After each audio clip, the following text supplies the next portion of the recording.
begins Fate's episode. First up we got Nier. Well, I'm pretty sure I'm still seeing the fight against the Nier, so Believe in victory. Battle. That works. Engage. I guess.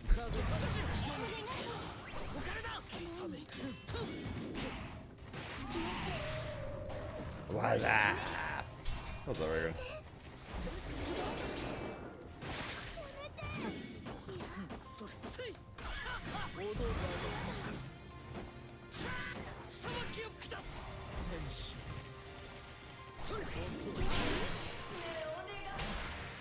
Dude, driving back from LA sucks.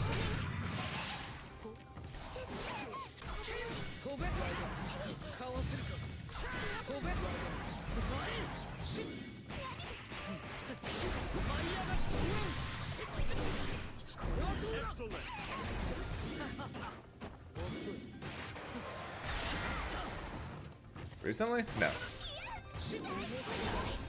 That's not. Literally this week? Yes.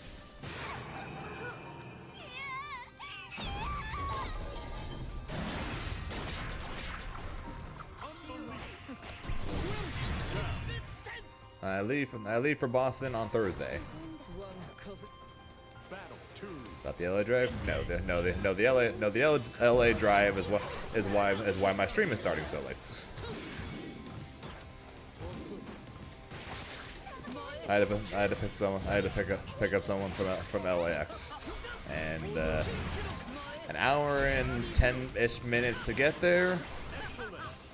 When I left, the GPS said an hour and 20 minutes to get home. Almost 2 hours later, here I am now starting stream.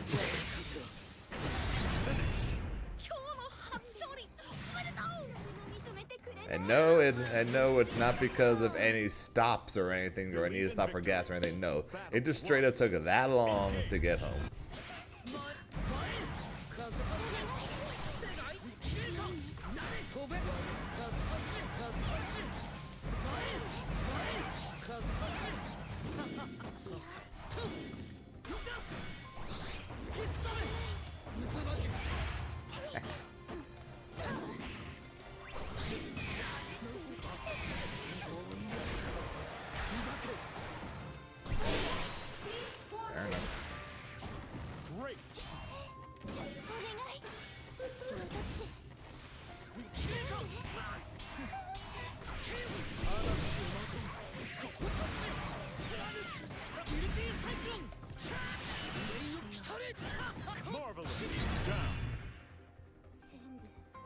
But yeah, so started stream later than planned. Started stream late. I already said I knew I was going to start stream late. Started stream even later than planned. But here we are. Better late than never, right?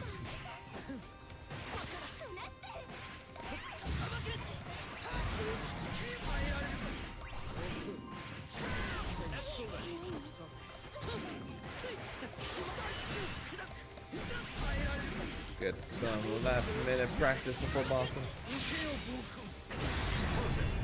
I'll try and get some more points. Sorry, take this soon. Final seedings are done, so let me check again while I wait for another match.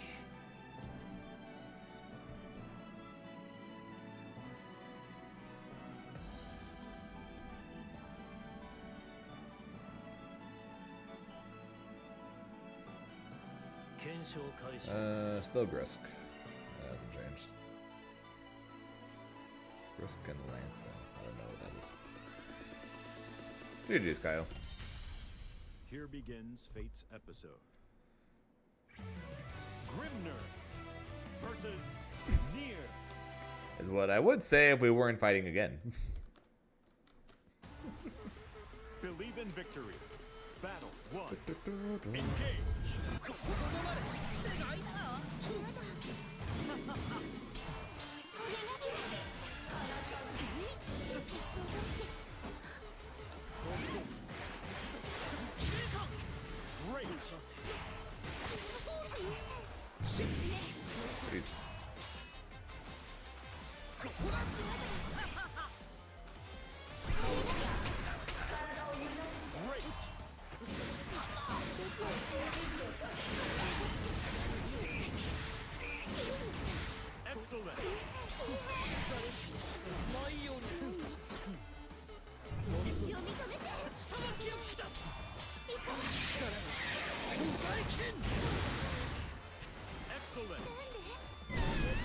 Fair enough.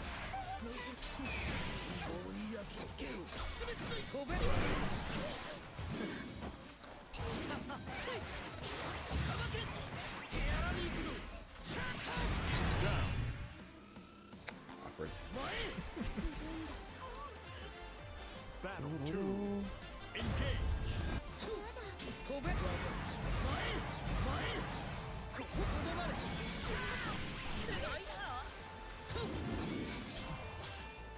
What's up, Cassie?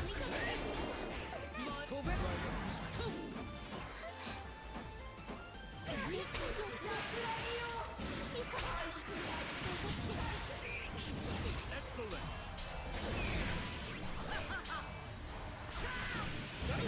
Great.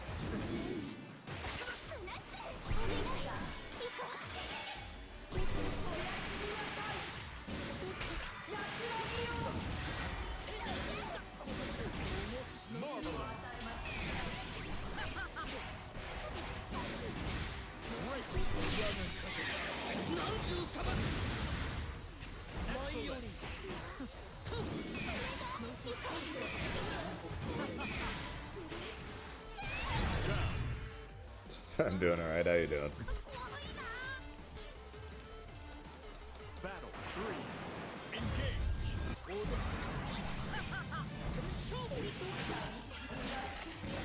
Excellent.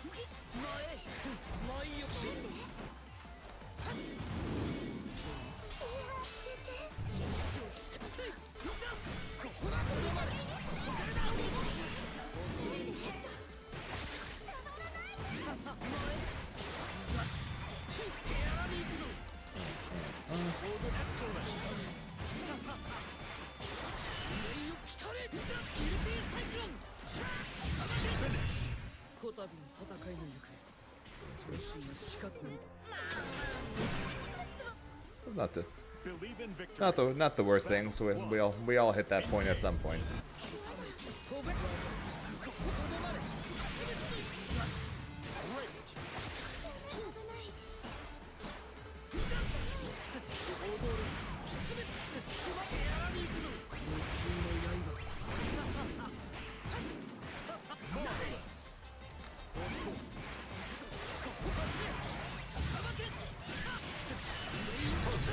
I'm just glad I'm not a nervous wreck right now. Like I normally am before tournaments. Battle 2. I should feel okay for this one.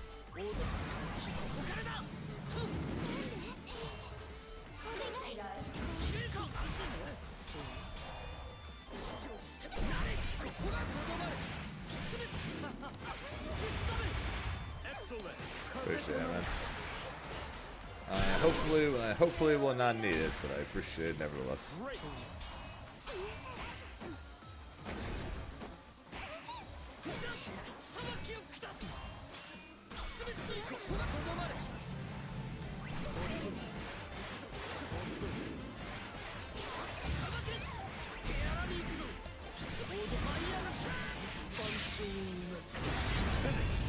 I've been playing it offline. Yeah, they're fun. They're fun. You get, they're fun, and you get used to it.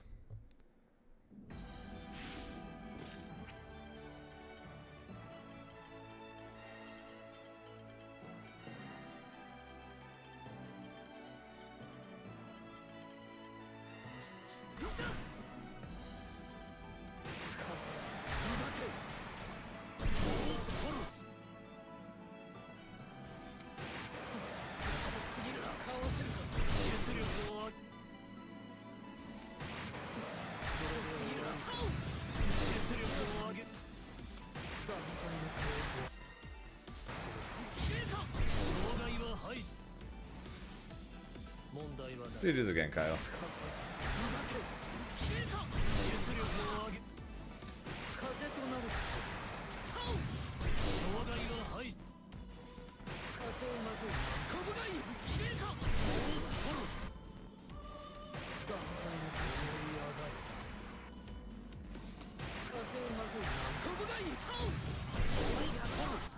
That was good there.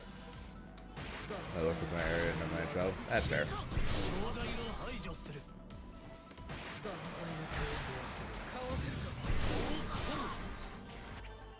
for now? Maybe it's now.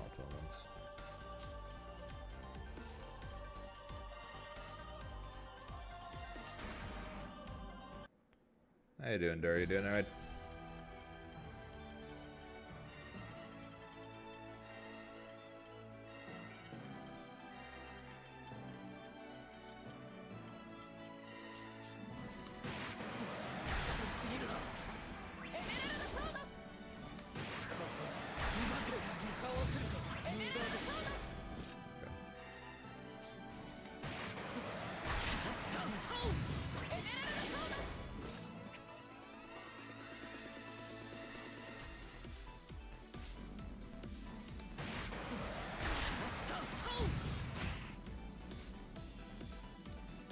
Y'all pack for BBB? Nope.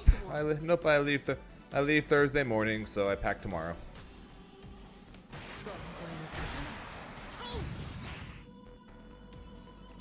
Do we live in a small town? Again, Cassie? Fair. Fair. Just means gotta start doing those onlines. 俺の戦う意味とは。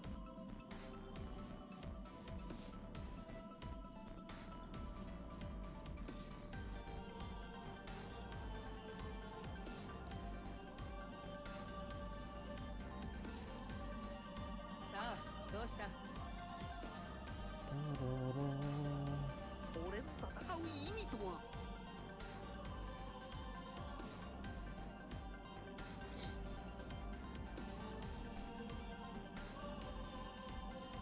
さあ、どうした？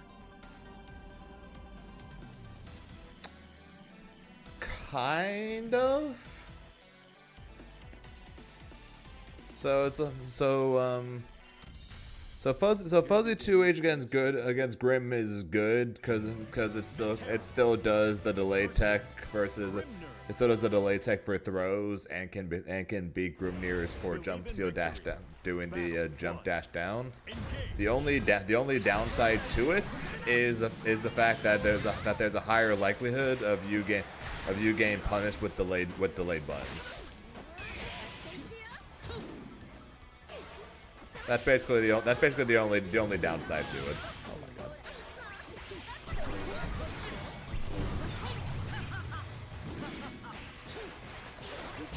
But it is a good option, just not one you want to do every time. Otherwise that is going to happen. Minus the Raging Strike. The delayed button would cook it. Battle 2. Engage.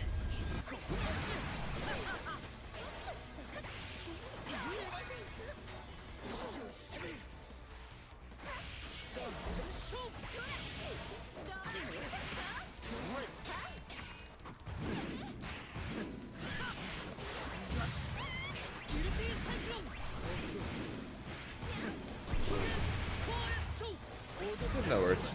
It is definitely an option, just not one you want to do every time. Because it covers 2 out of the 3, but creates a bigger window for the delayed button punish.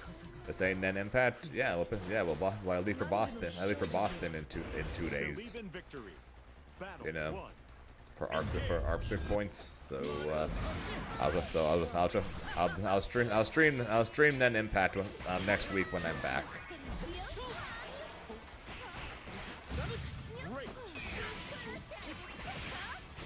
But I'm not going to stream then impact when I'm literally traveling to an ARC event in literally 2 days.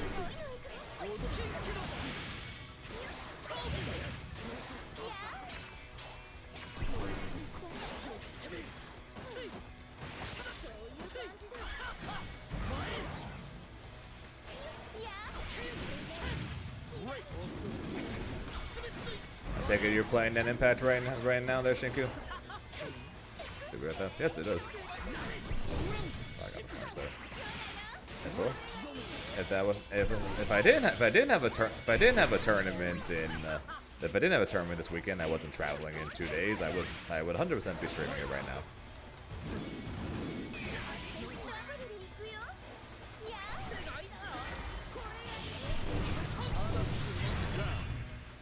Didn't buy it? Okay, well there you go.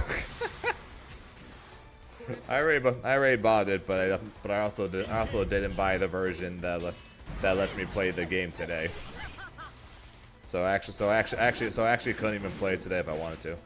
I could play it tomorrow though, technically. And I might mess around with it a bit. And I might mess around with it a bit tomorrow, but don't expect much of me playing it until next week.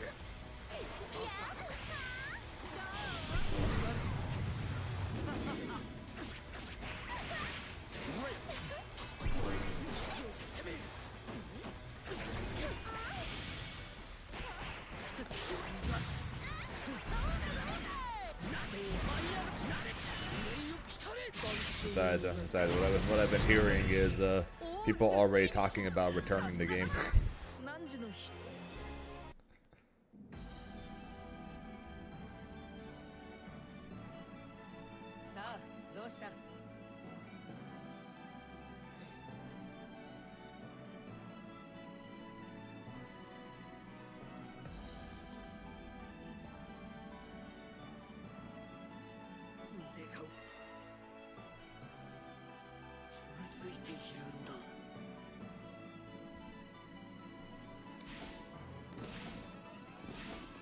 But I was watching Diaphone play it a bit earlier. One game where someone made a 1v3 comeback with Crollo just because he abused the fish, and Diaphone immediately swapped the Crollo.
The brackets are playing the way. Is it really? Is the Wayne really showing up that much now? Begins Fate's episode. Charlotte versus Grimner. Believe in victory. Battle 1. Engage.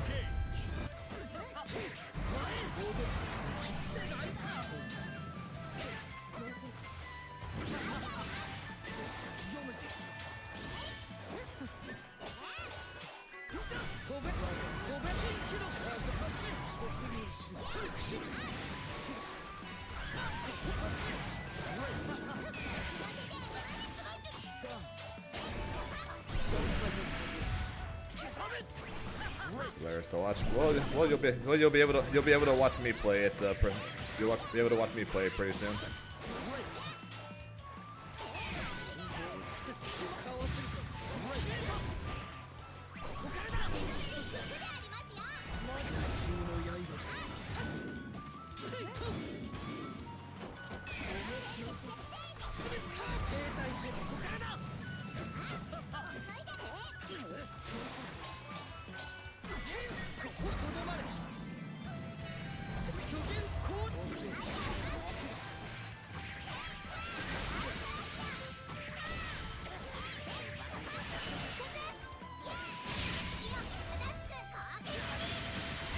Light holy ladder, light holy ladder, light holy ladder, light holy ladder.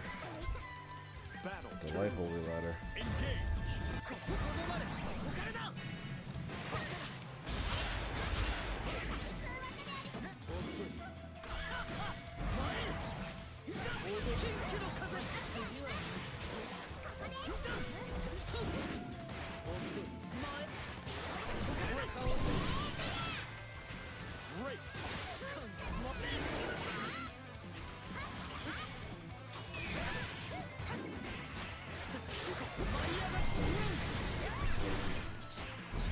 That was good, Reverend.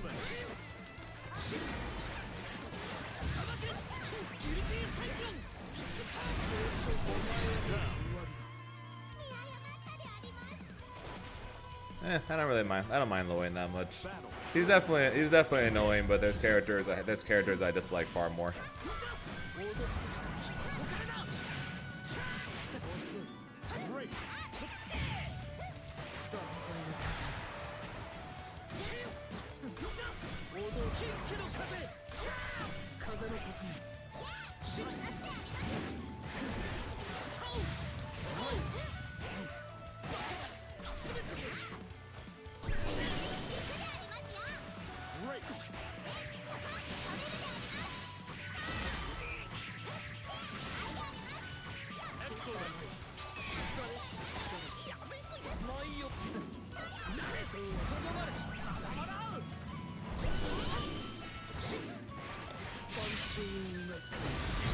New player and subscriber, let's see no channel. Appreciate that, little life.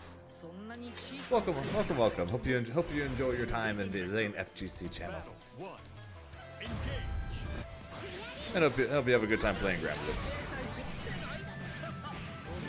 What character are you playing, man?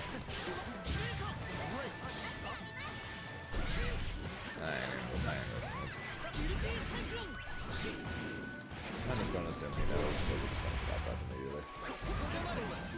Oh, he just jumped us up.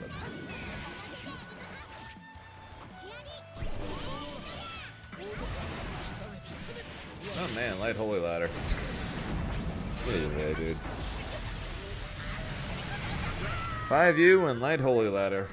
5U and light holy ladder. Battle 2. Engage.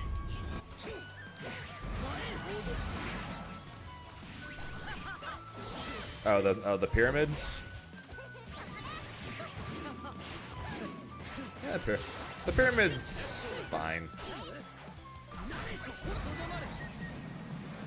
Once you get used to it, it's fine.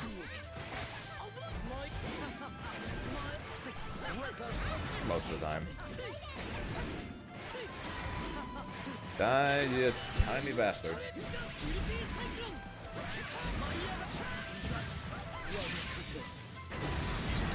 Oh yeah, I'm pretty sure we all wish our light DPS was -4 with the highest priority that's great as an anti-air that leads to full combo.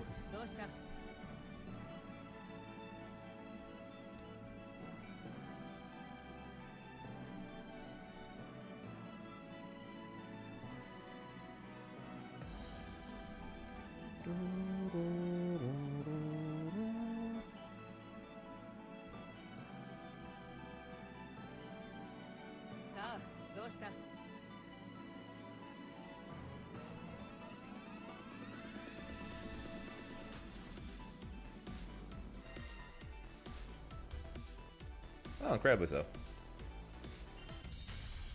Here begins Fate's episode. Grimner versus Beelzebub. See, like right here. I was thinking kind of Charlotta too. I'd rather see Luane before I see Beelzebub or before I see Charlotta.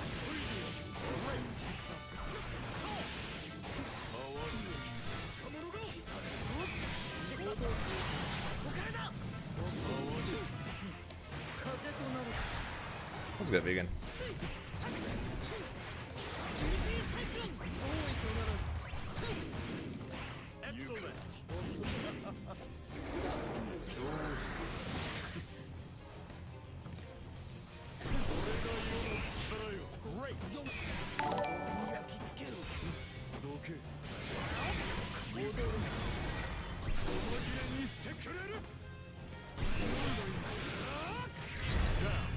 Lord Life, thanks for the follow, appreciate it. Wait.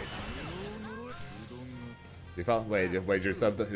Alright, well, I guess get you subbed on YouTube and followed on Twitch. I appreciate both.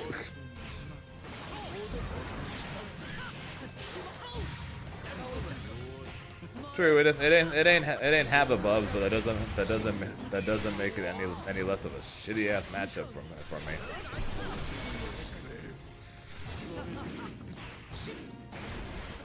It just means he's not as well versed in fighting Grimnir as Appa is. That's what I do. For sure I did.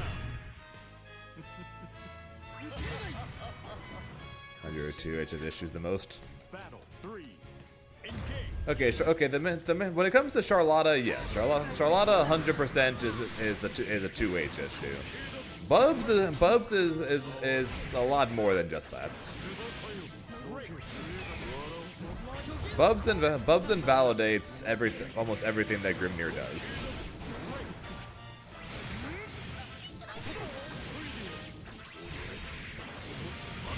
Bubs basically invalidates everything Grimnir does. Invalidates his projectile, his air game, his normals, his everything. Bubs just invalidates it all.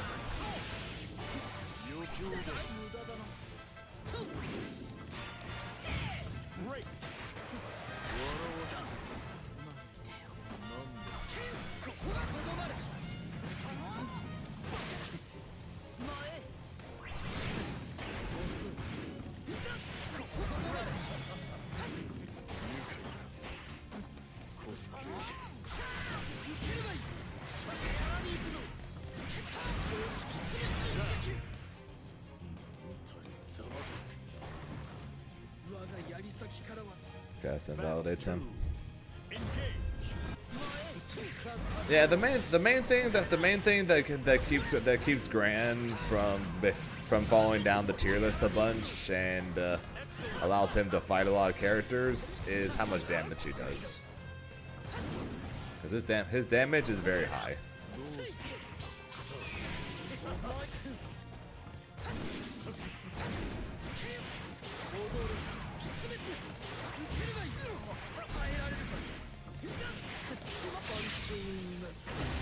And his 5V is fine. And his 5M is pretty good too.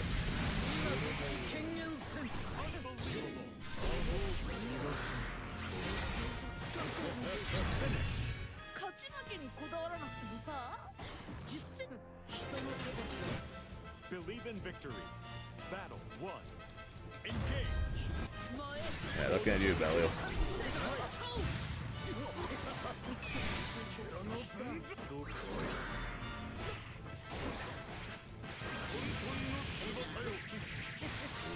No gimmicks. True, but for the most part, when you play a Shoto character, you kind of have to assume that no gimmicks is basically just going to be a part of it.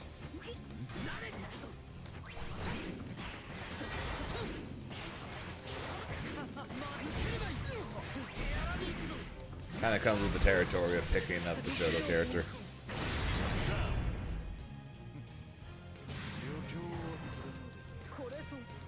Battle 2. Engage.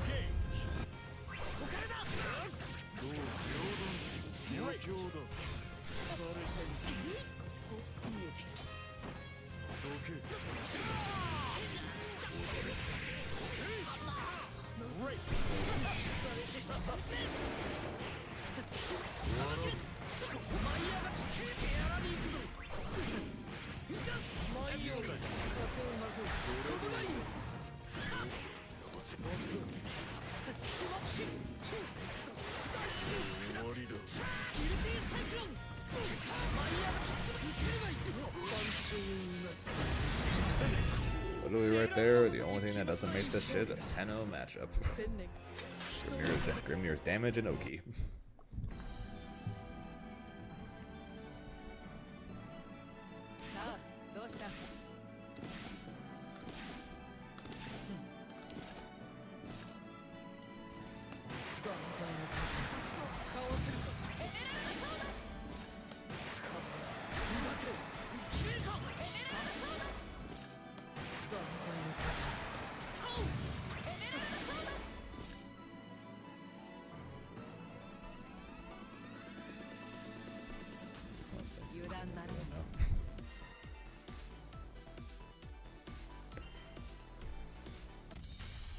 Sounds about right. Sounds about right, low life. Oh, to be fair, your gimmick is press button into boot. Versus Siegfried. For the most part, that's basically the grand gimmick. press button and then try and confirm it into boot for half of someone's life bar.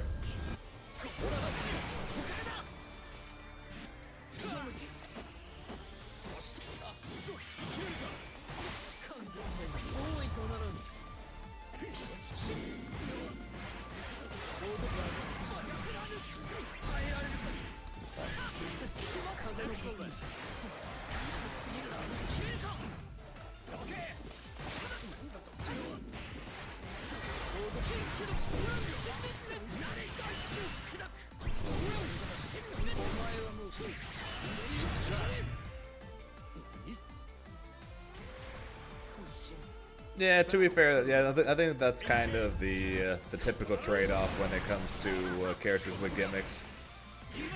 Typically, characters with gimmicks give up consistency, and characters without gimmicks instead pick up consistency. They don't rely on that as much.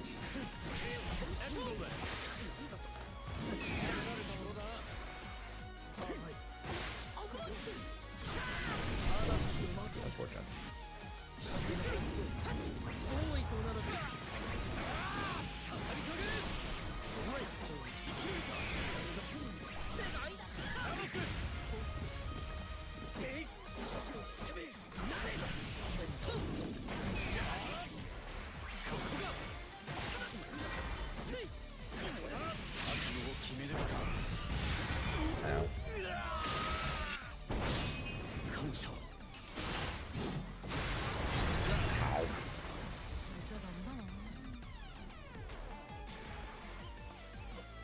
Battle 3. Engage.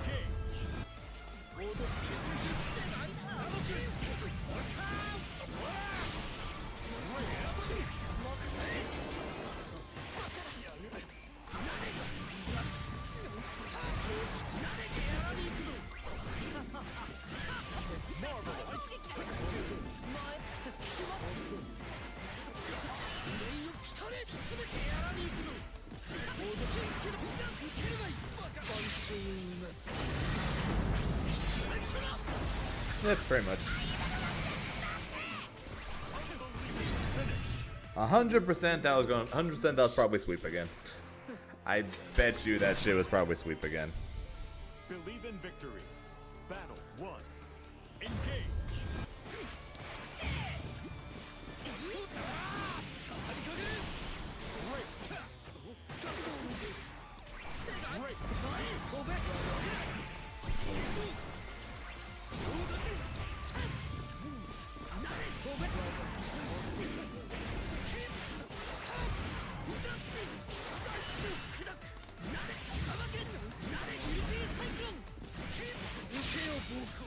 Oh, we'd be able to see it though. We'd be able to see it though. Sweep or not.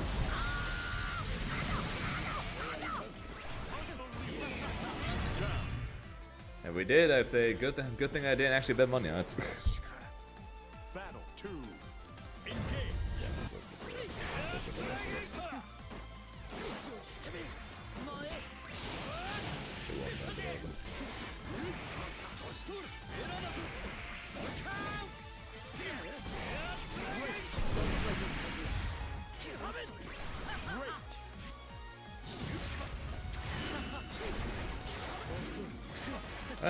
Shout outs to my normals being stubby as hell.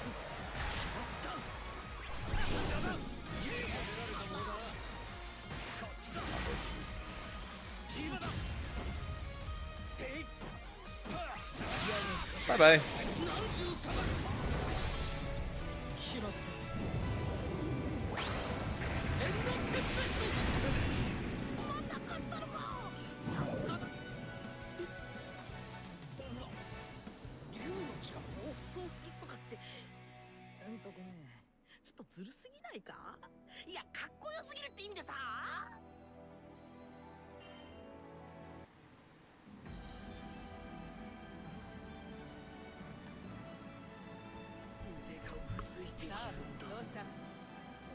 What do you mean by normal Grand Blue?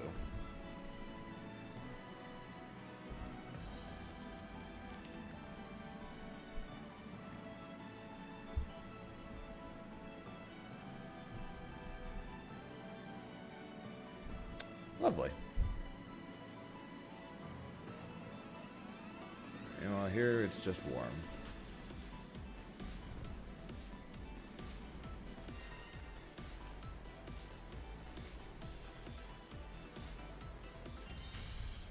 Here begins Fate's episode. Grimner.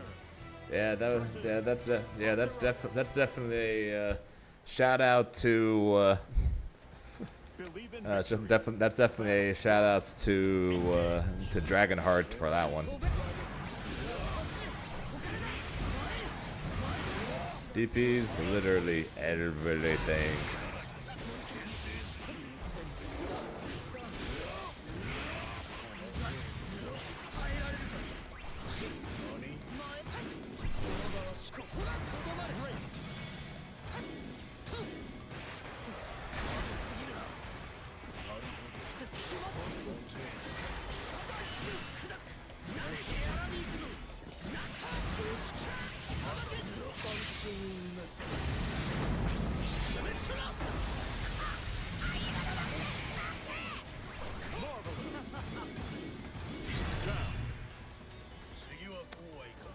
Pew pew pew pew pew.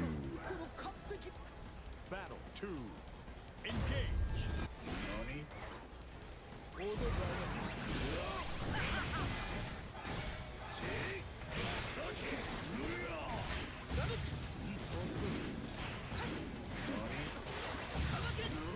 Buselet, damn it! This is all your fault!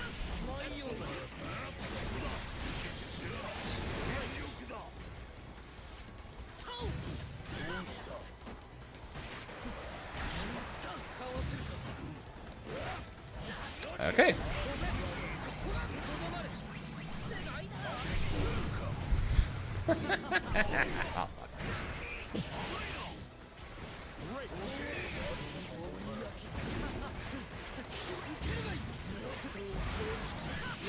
What do you mean the Sagat trailer is out?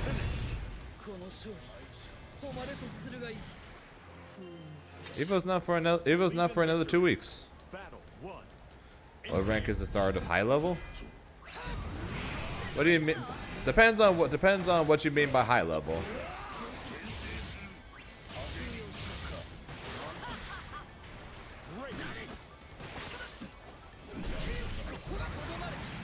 Oh, huh. Oh shit! That means we're getting Viper at Evo. Oh hell yes! All right, after this match, I'll boot it up. That means, yeah, that means we're getting Viper at Evo. I am excited for that. Can do with it. God. Battle 2. Engage. What's good, Quotes? What's up, Midnight?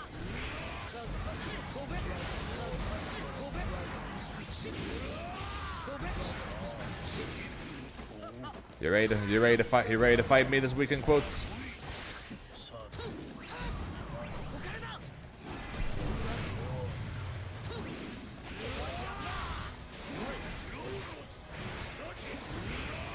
Freedom!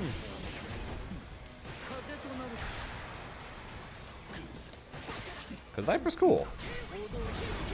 And I'd rather there be cool characters in the games, and I'm going to end up being forced to watch it anyways. I'm being forced to watch it when I go to tournaments, so I might as well hope for there to be cool characters for me to watch.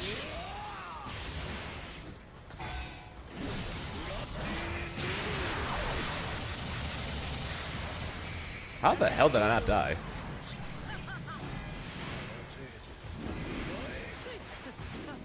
Not close enough? No, right? Oh shit, I am. Ah, he's dead.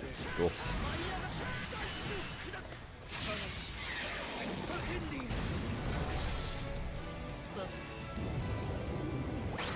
Yeah, Sea Viper.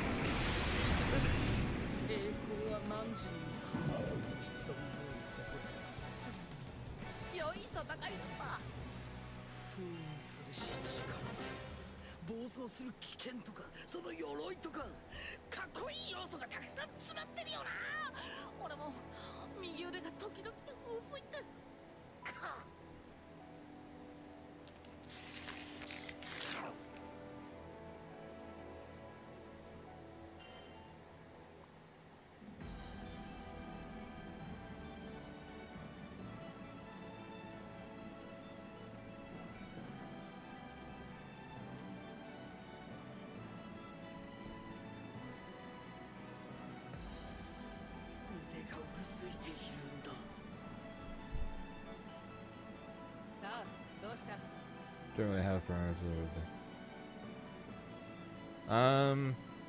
Honestly, low life. Probably just straight up master, pretty much. Because probably for the most part, most people that enter any kind of tournaments, be it online, offline, anything, probably are at least master. You very rarely see anything below master in tournaments.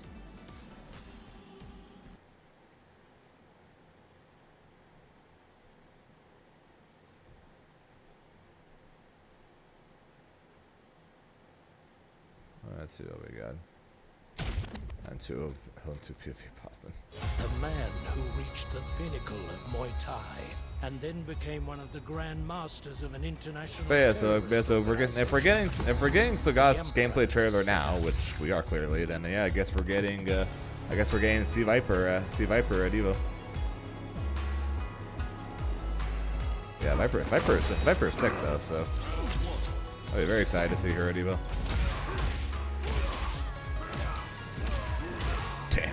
Damn the range on that medium kick.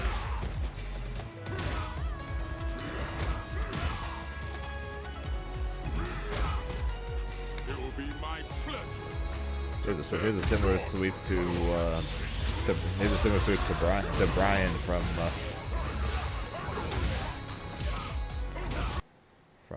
Tekken. Hang on, first off, give me a better quality. Second off, did his super just beat his? Yeah. His super projectiles more hits than other super projectiles. What the hell?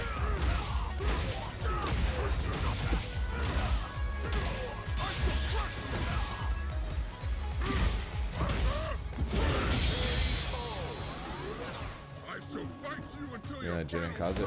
No, not the hell sweep. I'll show you what I mean after we watch this. Also, you weren't kidding. What the hell?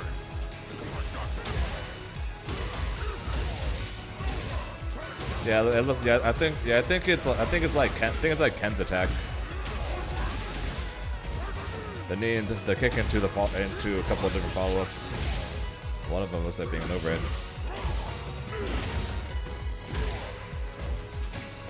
Yeah, probably.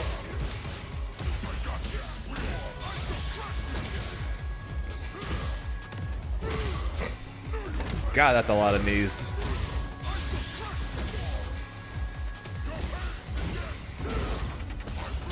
Oh, he can combo off his level 2! He can combo off his level 2! Damn.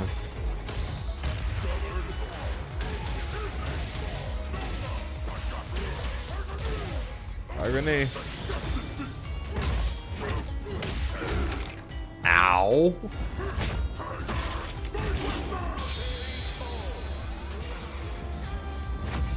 That level 3 kind of sucked. I won't lie. The first part looked pain. So like this first part right here. Ow. The rest of this kind of sucked, but that first part was sick and painful. And the Brian kick I was talking about was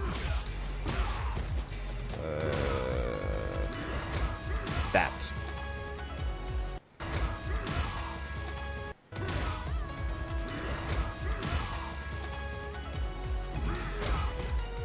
It will be my pleasure to test your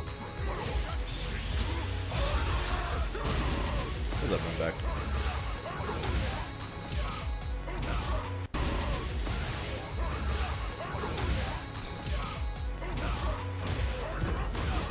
His normal seem insane.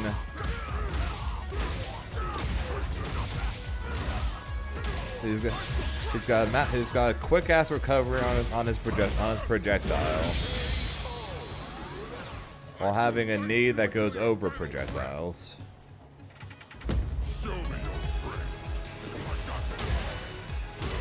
He's got a level 2 that he can then combo off of.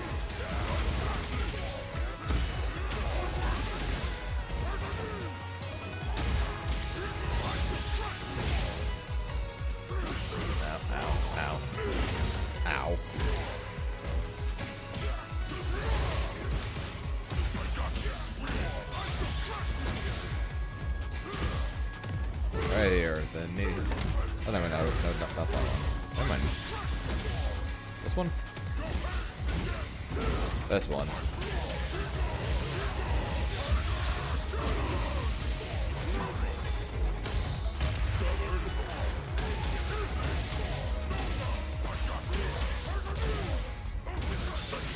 Yeah, it looks like he's got a Jinrai. His knee. Oh, that hurts to look at. I cannot lose. His knee either just ignores them or goes over them.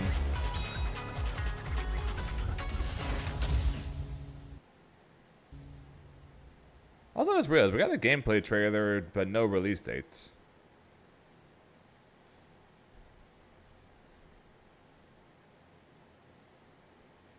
How do we get his full trailer and not a release date, or did I just miss it? I lose not one.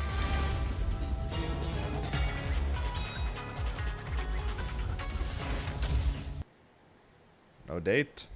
That's weird. We got his teaser trailer where they showed him in story, and now we got his full gameplay trailer. So why do we not have his release date? Huh. That's odd. But hey, like I said, on the bright side, I don't know what else they're going to show at Evo for Sagat other than a release date. So hey, like I said, I get to see C Viper at Evo. So yeah.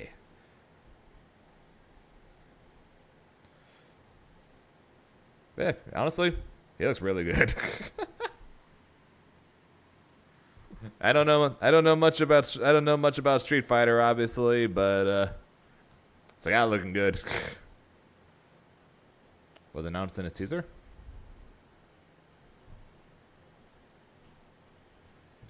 You know what? SF6. Oh god.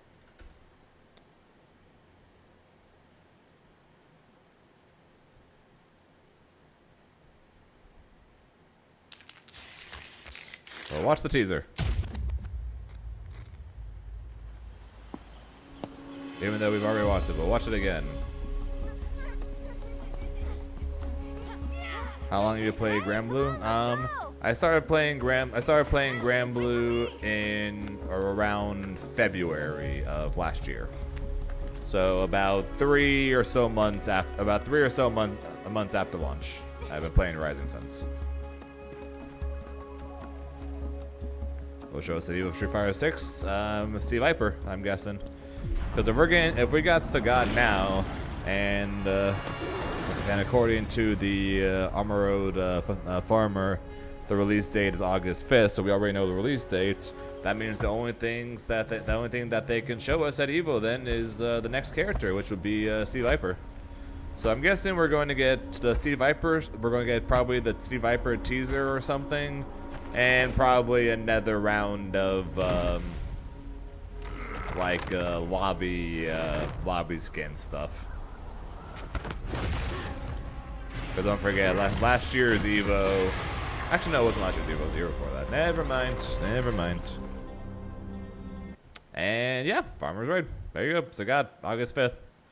So yeah, 2 days after Evo, that's when we're getting Sagat. So we're probably going to get some lobby shits or whatever for Street Fighter, along with the Aki teaser. Guilty Gear will get Lucy. Tekken will get Armor King, plus maybe the teaser for the next character after that. Grand Blue, we're going to get Wilness. Marvel 2, we're going to get nothing. Under Nights, we'll probably get the release date for Ogre. I don't remember what the name of the newest character was. I don't remember. And then Mortal Kombat, nothing, because they've already announced they're done. Maybe teaser, please. I'm probably not going to. Oh yeah, we're probably going to get more swim, right?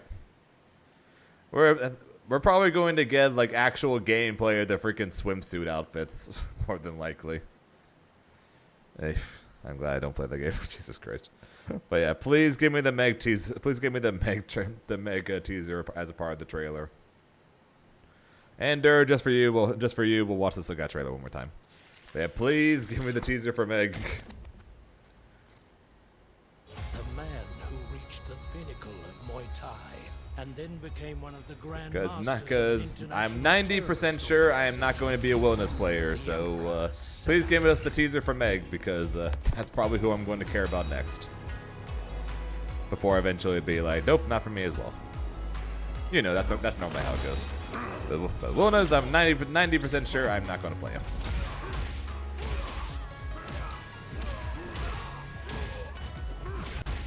Can we talk about this crouching medium kick? Can we talk about this crouching medium kick? My lord.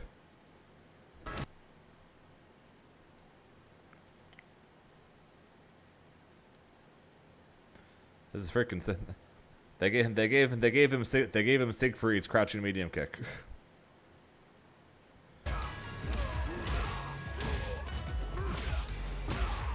Also, yeah, I think it's straight up his crouching medium kick has better range than his sweep. And before Xander, love me wilderness, I would be okay with that, Reverend.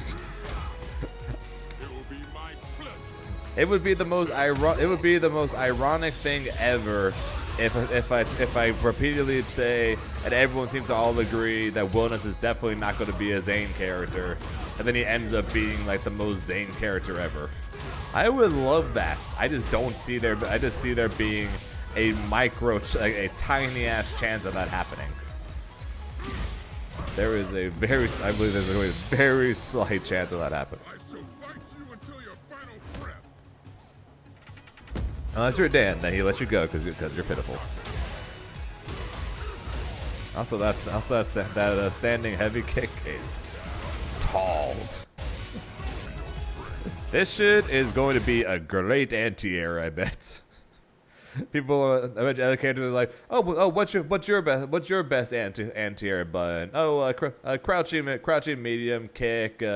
Crouching heavy punch. No, for Sagat, it's just gonna be freaking standing heavy kick, because that shit is high.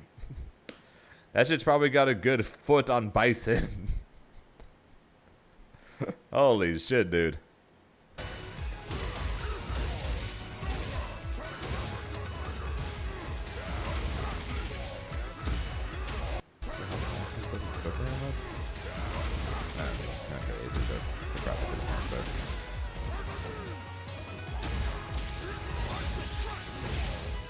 Put the dude.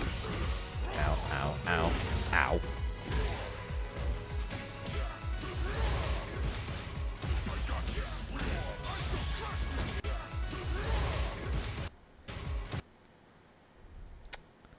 That's some solid ass range on a standing light punch. Ow. Ow.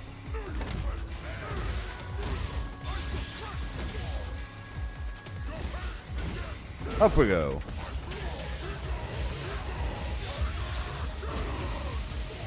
Tiger, got on.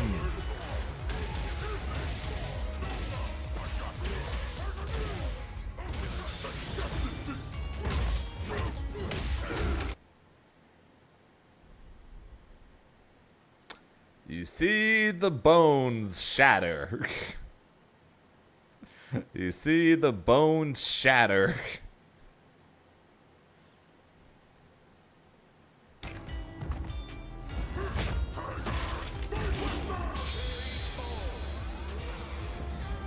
And then somehow when that doesn't kill, they're just gonna get back up and fight like it's nothing.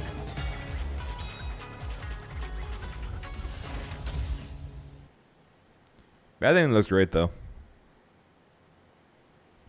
I ain't playing Street Fighter, so Viper it'd be tempting to play when Viper comes out, but odds are I ain't doing that either. But yeah, looks very cool.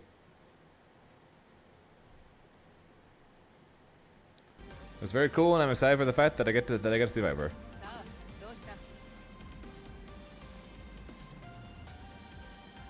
Or there's painful, accurate.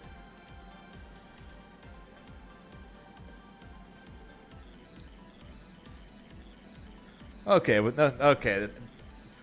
You cannot compare literally any other game in terms of pain levels to freaking Mortal Kombat, alright? You just can't.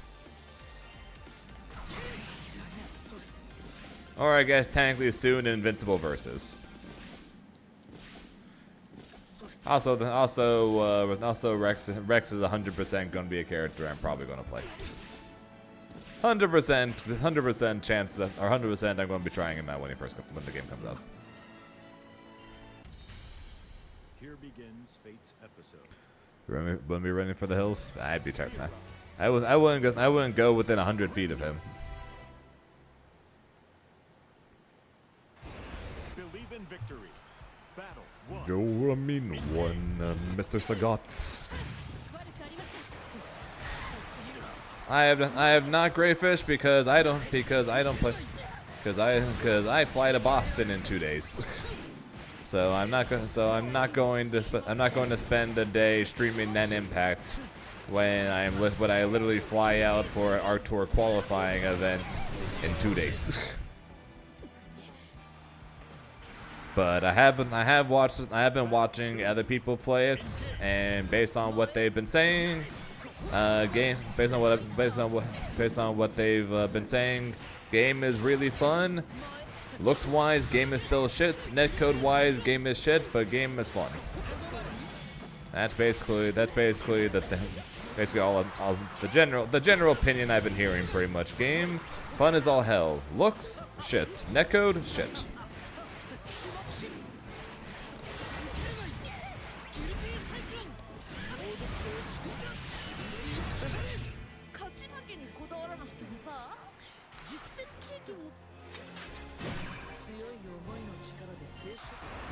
Believe in victory.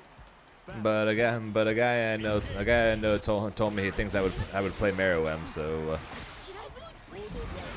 at the moment it's looking like my team might be Meruem, Hisoka Killua. But we'll see. We'll find out next week when I actually play the game.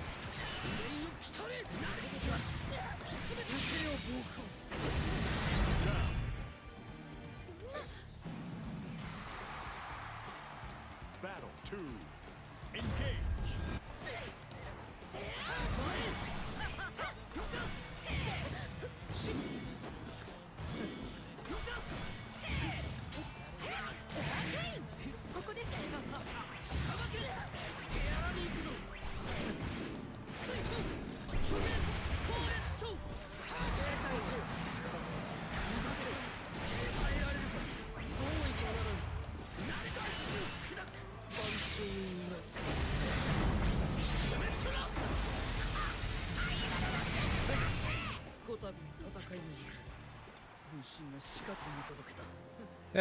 Current plan right now, assuming that everyone doesn't drop Nen Impact the moment the game comes out, is we'll probably play Nen Impact in this game for the rest of the year until 2XKO comes out, where it'll replace Nen Impact.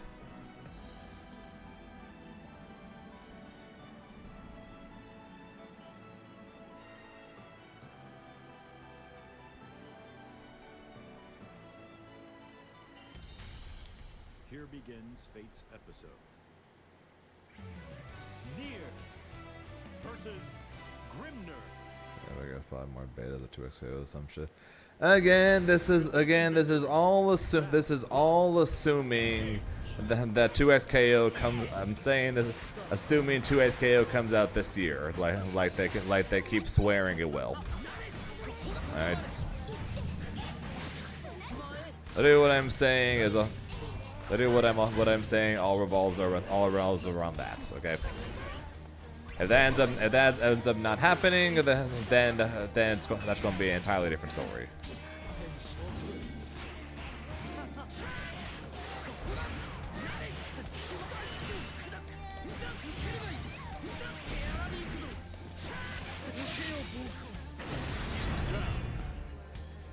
I think Damascus was playing. I have no idea. I missed that. Still, I was watching Dive. I was primarily watching Diaphone play earlier. That's who I was checking out. That's who I was figuring out his team. Mystic Smash says he thinks I would play Meruem, so I shall look at him. It seems like Crollo is going to be the best anchor of what it sounds like, or the too early prediction is that Crollo is going to be the best anchor. So probably look at him, and then we'll see. Then we'll see what happens with the the third character, be it Machi, Hisoka, Killua. We shall see. We shall be doing testing when I actually get to try the game next week.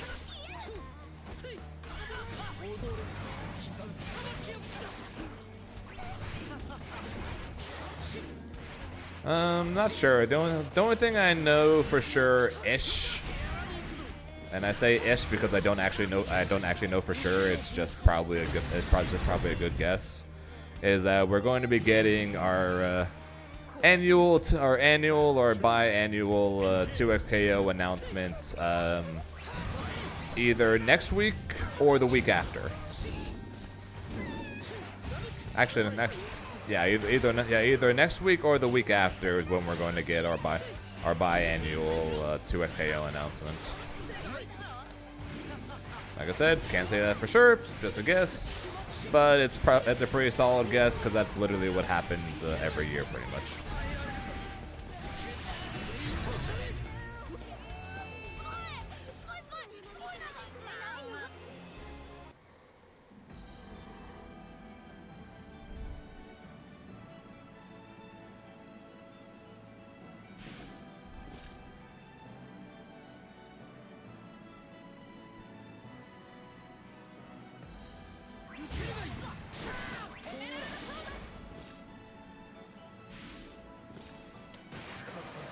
What's going to be on it? I have no idea, but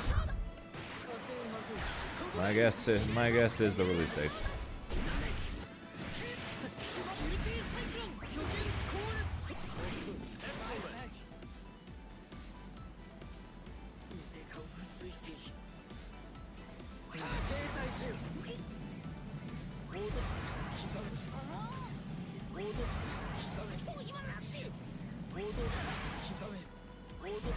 That was good, Chrono.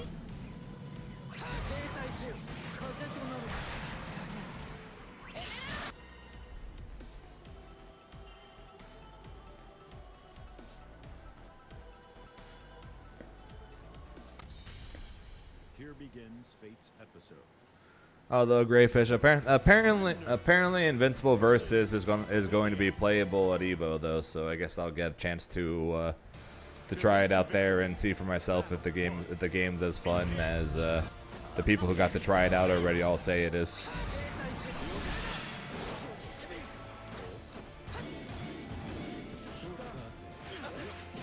Got home from work, round trip for 20 minutes. Nice.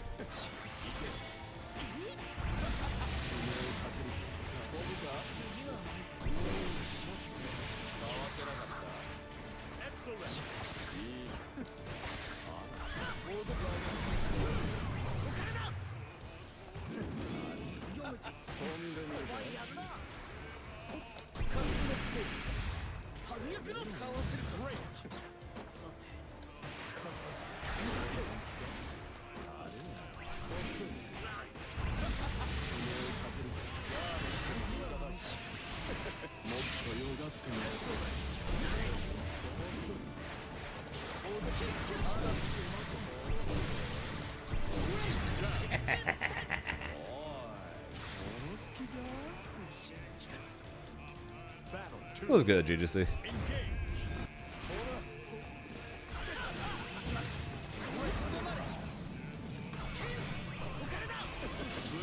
Oh, the triple lariat, technically.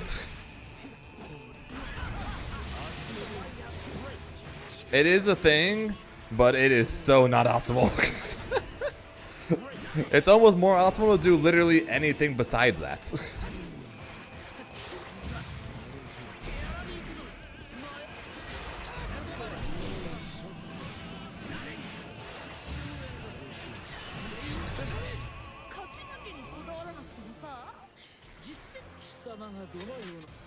Believe in victory. Well, TIE Fighter's coming Invincible versus the one I'm most excited for and most scared of. I can see it being the really fun I want to play. I think it to be the one I at least want to play.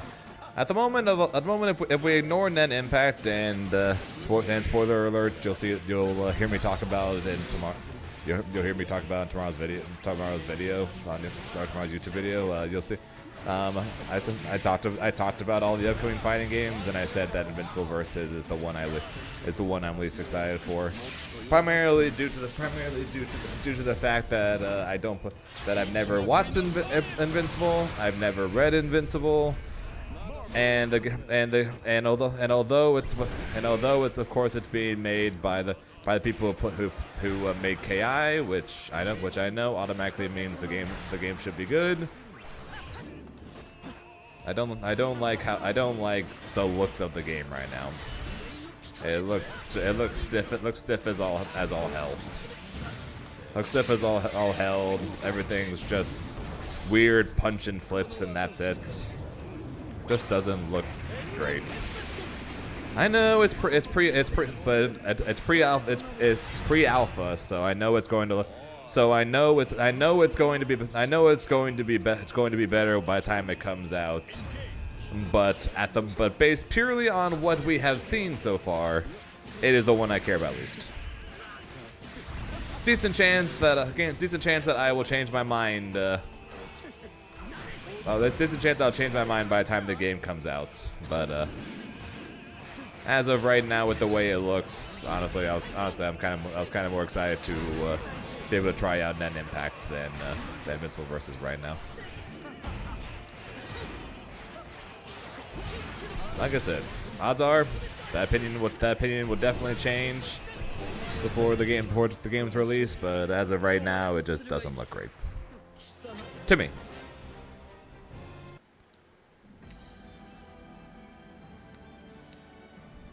Are you playing the new Marvel? Yes, because unlike what I'm saying right now with Invincible, where I'm like it doesn't look good, but I know it's probably going to look better by the time the game comes out. Marvel Tokon looks good right now. Like legitimately, Marvel Tokon looks good right now.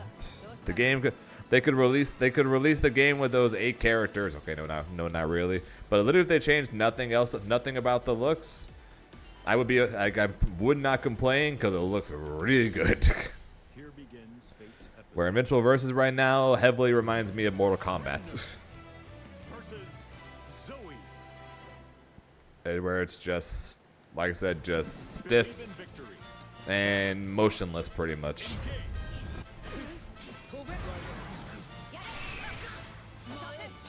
Except at least in Mortal Kombat, the characters look really good doing their specials and doing their combos and everything. It's just a lot of the other things that makes it look stiff.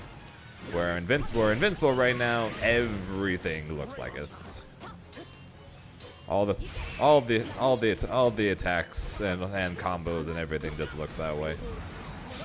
But like I said, pre-alpha stage, so I know it'll look better. Back only to talk about what I see.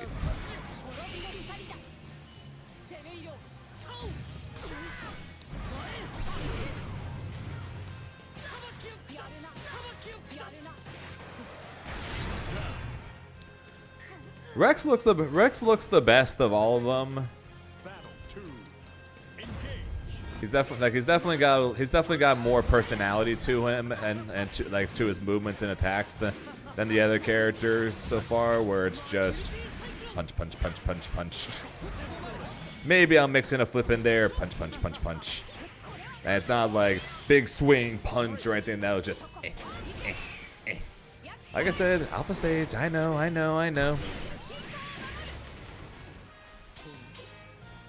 But that's why I'm excited for that the least of the bunch.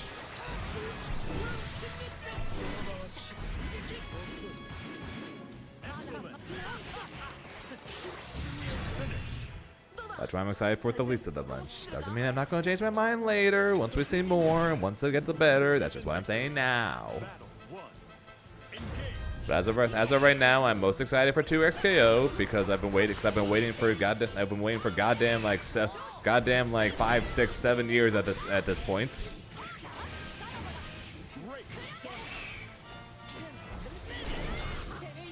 So I'm most excited for that to finally come out because I've been waiting forever to freaking have the game. So give me the freaking game already.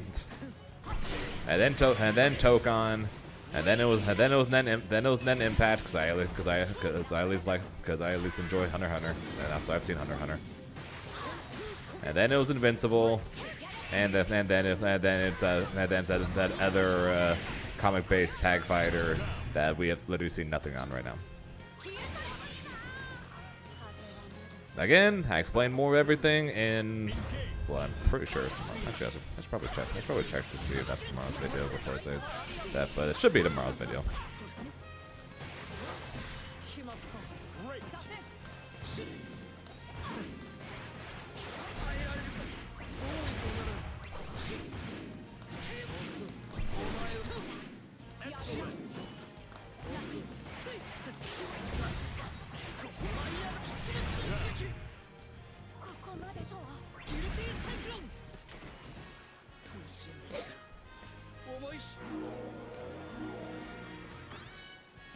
Battle 3. Engage. No, video's not up there. I was just barely too tall. I was just barely too high for it.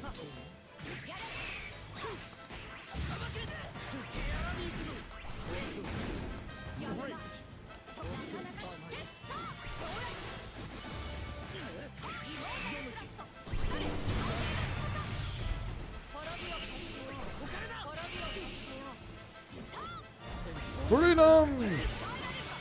Never mind.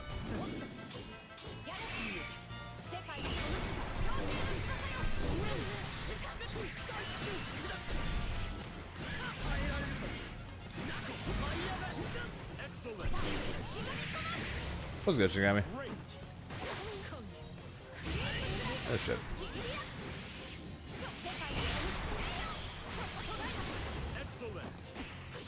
I matched. When is BBB? This weekend. I leave Thursday. I leave Thursday for Boston. Battle 1. Engage.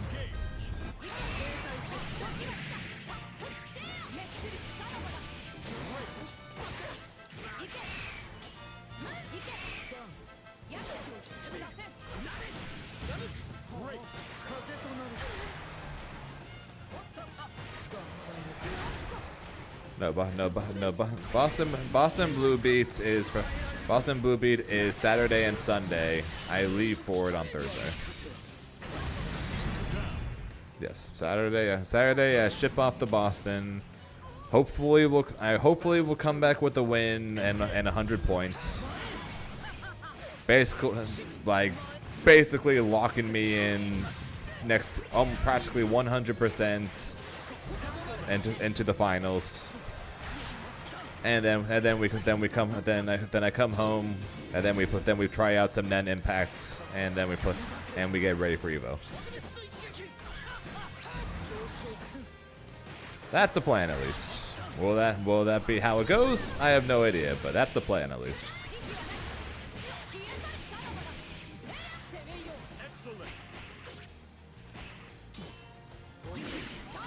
Why?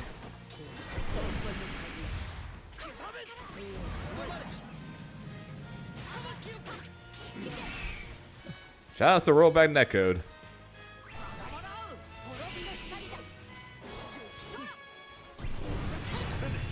Shout out to Rollback Netcode. I was about to zoom in for the kill, and then it popped back when it didn't kill.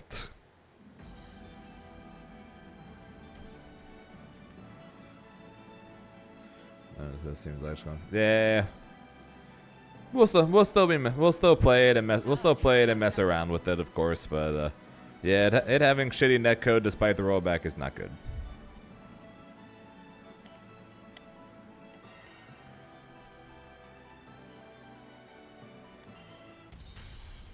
Here begins Fate's episode. Siegfried versus Grimner.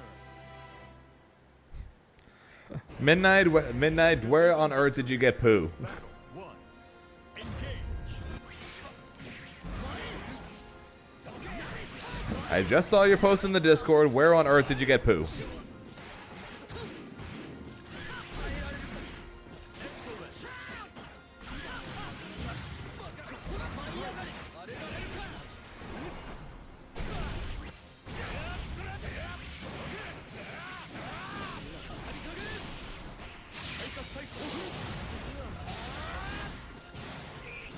Also, ow! People say I do a lot of damage. お前そっちもやるな Battle 2. Engage.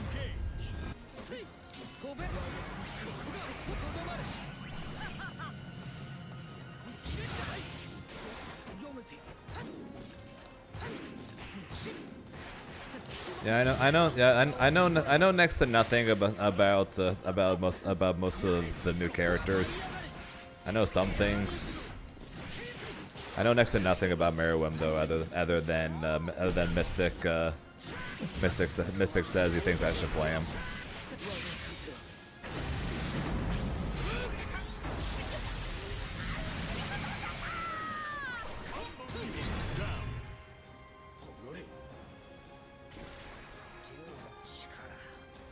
Battle 3.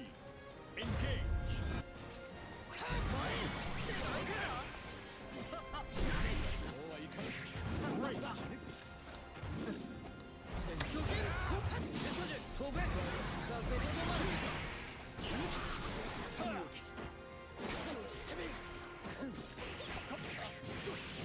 What's up, Earth?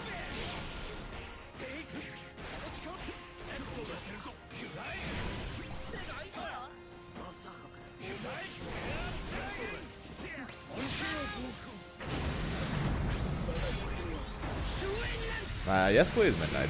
I would love to link that.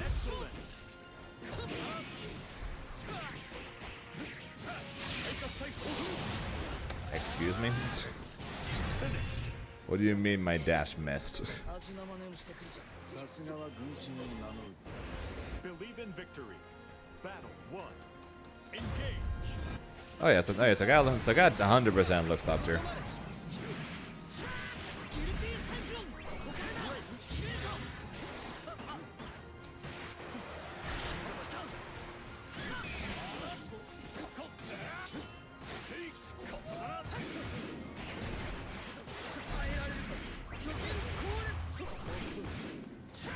Excellent.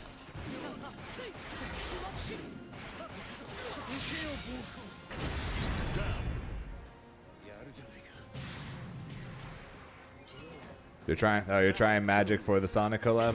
I've heard a couple people talk about trying out magic for the Sonic collab. First they're getting people in for the Final Fantasy collab, and now they're getting people in through Sonic.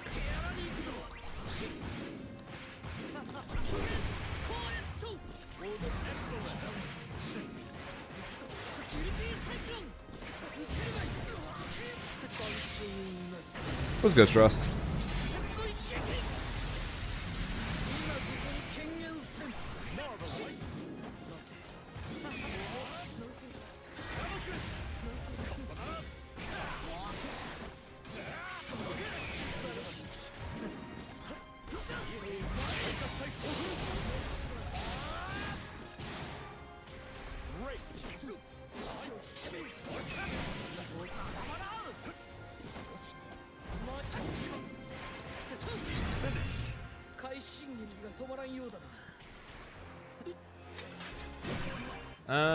Believe in victory.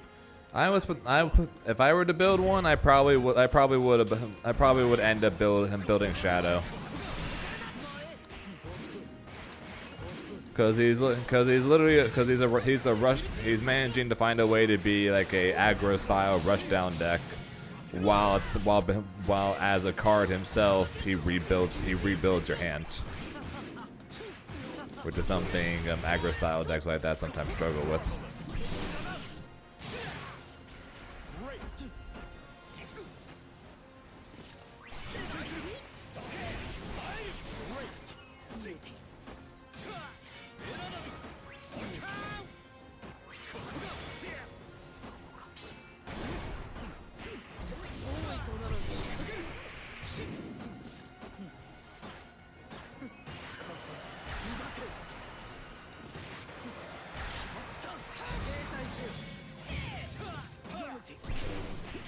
DP.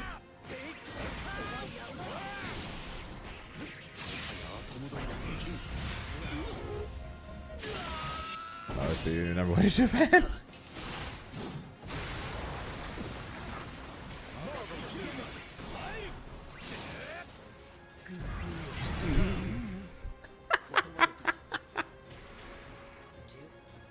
Sucker.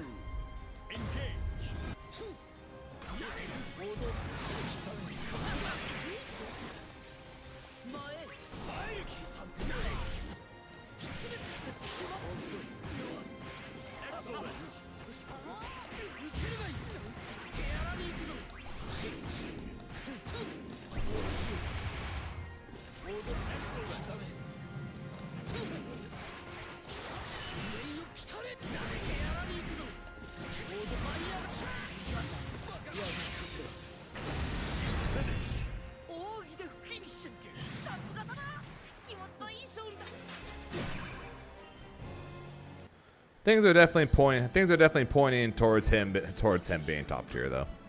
We won't know for sure. We won't know for sure, but definitely pointing towards it.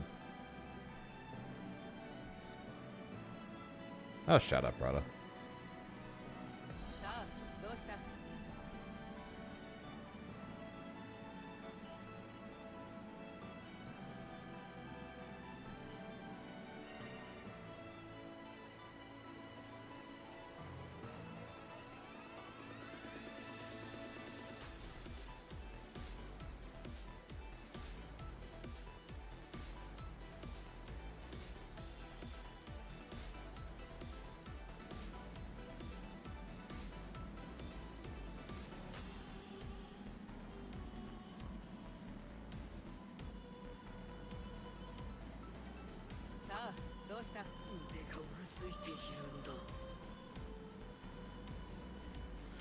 All right, midnight. I may or may not have just ordered one.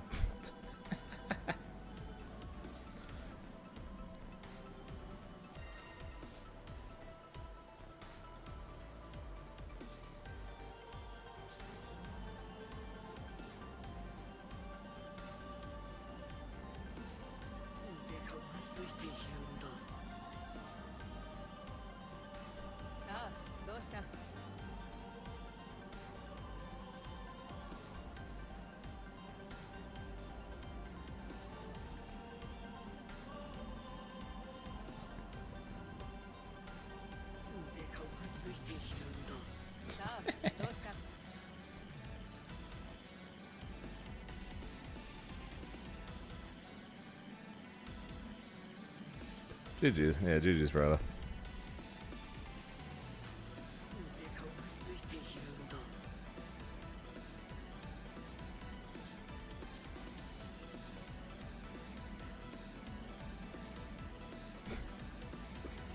Well, you can't let him down now there, Cassie.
Here begins Fate's episode.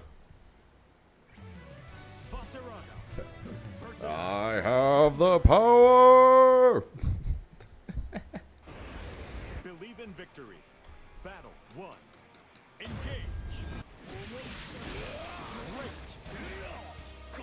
Look how I know it. To this day, one of the greatest things that's ever happened to me happened at a Yu-Gi-Oh tournament. And no, it has absolutely nothing to do with God or the church or anything. In fact, it's probably far from it, actually. I've told the story before on stream, but it's definitely been a while since I've done it. So me and my friends went to a I think it was just a regular regional. I want to say it was in LA or whatever. But I was playing in so we got there early. We checked in, all good, right? So after that we sat down and started playing and just playing some matches against each other. And I don't remember what started it, but I just randomly got that song because I got high stuck in my head. So I just started randomly singing it while playing the match. I was gonna win this game, but then I got high. I could have cheated and I could have won, but I got high. Now I'm gonna lose, and I know why. And then the greatest thing ever was some dude who I do not know from about probably I don't know, probably 6 or 7 people to the right of me. So no one in our group, but just continued the song to start yelling out, "Why, man?" Exactly. I literally hear six people down. I just hear, "Why, man? Yeah, because I got high." It's the greatest thing ever.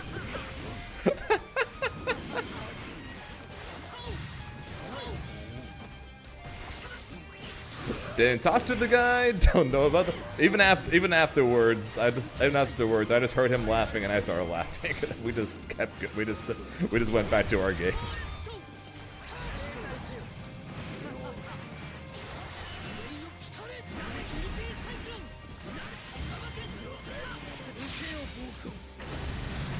No, I wasn't. Yeah, no, we weren't actually. We didn't actually. But that was the funniest thing ever. And I got Jesus. Okay, that beats me. Battle 1. Engage.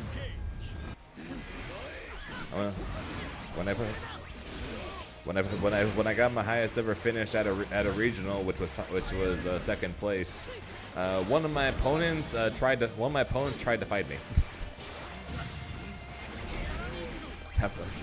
He literally tried to fight me.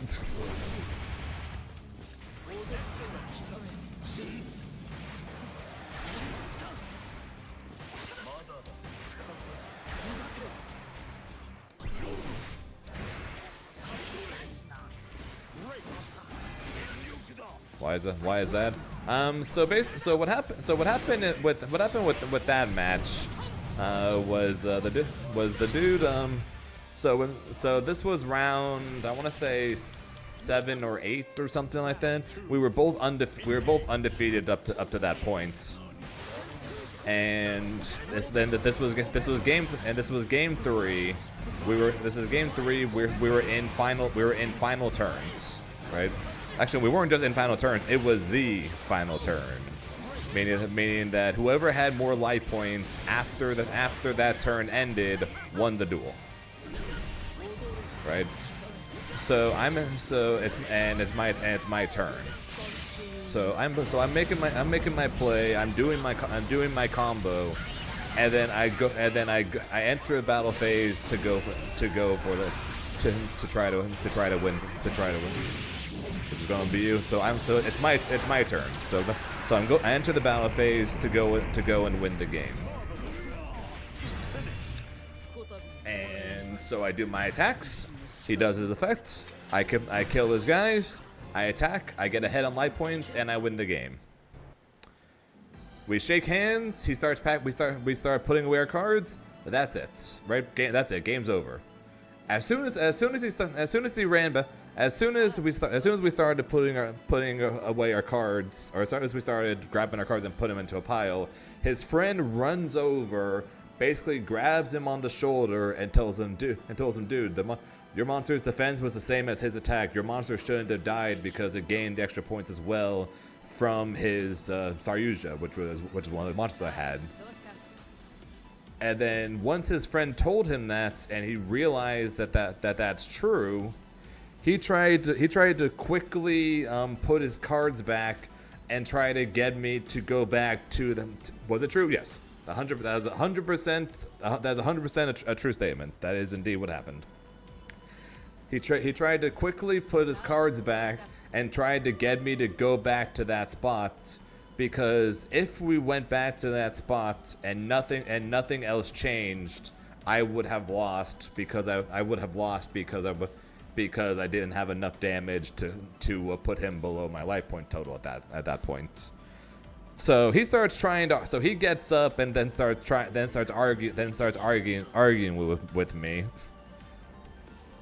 Until eventually a head judge comes over because of the fact that he stood up, hand on the table, looking down at where I'm sitting.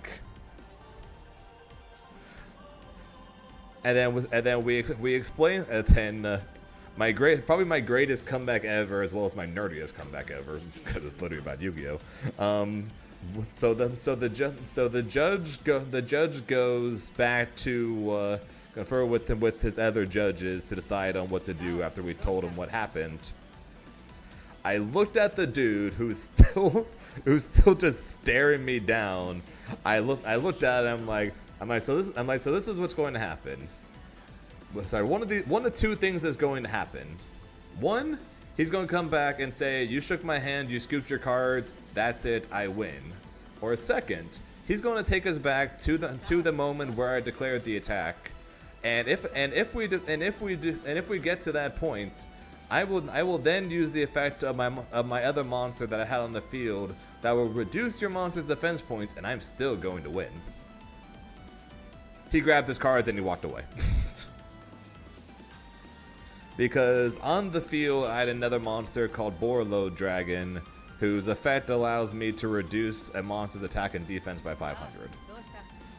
So, if the judge sent us back to that exact moment where I declared the attack, I would still win. Nothing would change. And the second I told him that, yeah, he walked away, because he knew he wasn't going to win no matter what the judge decided on. So he was already gone by the time the judge came back, and when the judge came back, he told me that he was going to rule that I won the duel anyways, because my opponent already shook my hand and scooped his cards. What did I play? I played 60 card Lightsworn, plants, zombies. Basically a massive 60 card Lightsworn pile, pretty much. And I call it a Lightsworn pile, even though I literally only ran 2 different Lightsworns and then charged the Light Brigade. I ran like 2 Raidens and 3 Wolves, and then 3 Charger Light Brigades. Battle 2. Engage. Yep, during the days where that grass looks greener was at 1. All right, at that point it was at 1. And this was during True Draco. This was during True Draco Pendulum formats, back when pendulums had 3 Electromites, the Utopic Zexalock, and the FDK. So it was during that format.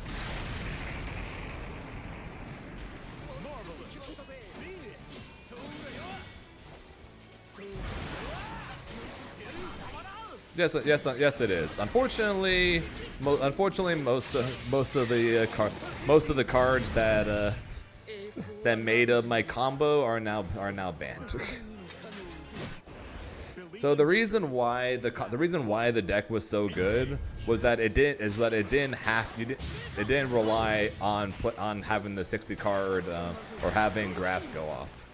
So if grass went off, I am looking really good, right? The grass went off, I'm looking really good.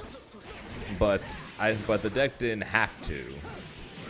Was the true strength of the deck, because back then Brilliant Fusion and Brilliant Fusion, Curious, since Curious was still pretty new at that time, was still legal, and MX Saber Invoker were all still legal. So I had a combo using Minerva, Curious, Minerva, Curious, and MX Saber Invoker in order to get a potentially a three stock, actually no, a full 4-stock Saryuja, as well as mill roughly 20 cards from deck. And it was a 1.5 card combo. It all started with Plant Orpha Scorpio.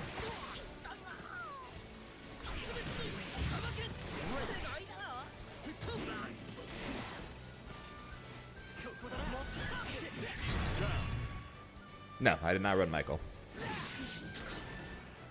Basically, the combo was normal summon Scorpio, pitch a monster,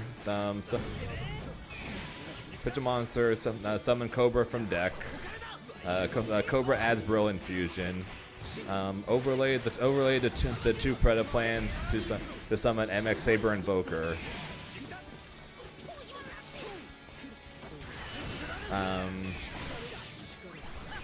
Use Invoker to summon Heroic Challenger 1,000 Blades.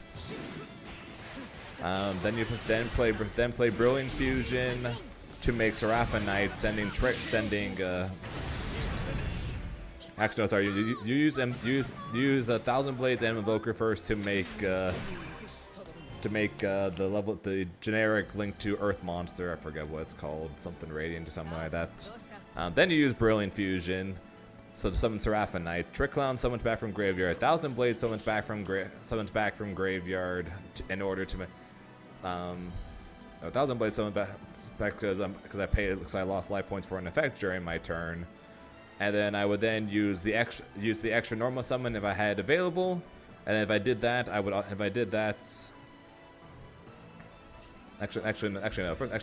before all that, I would use extra normal summon. Then I would use Seraphonite, the generic link to Earth, and Invoker to make Curious.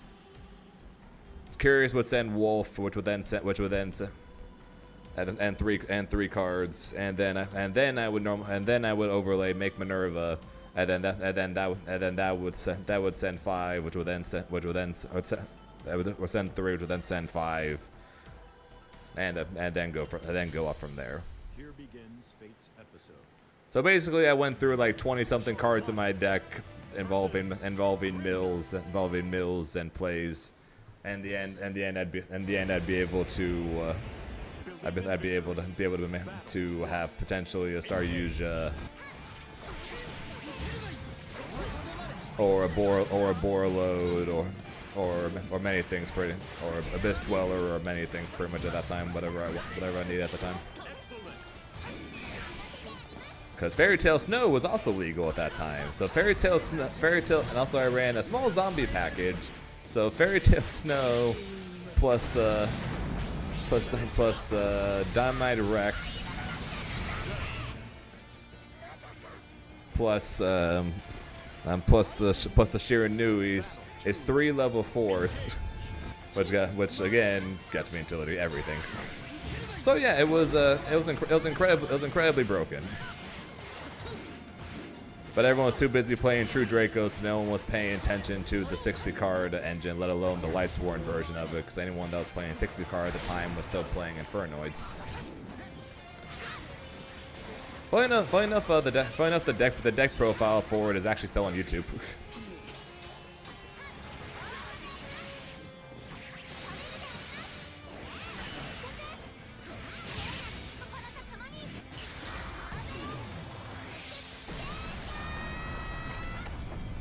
Oh yeah. Also I played Zombie World to beat all the True Draco players.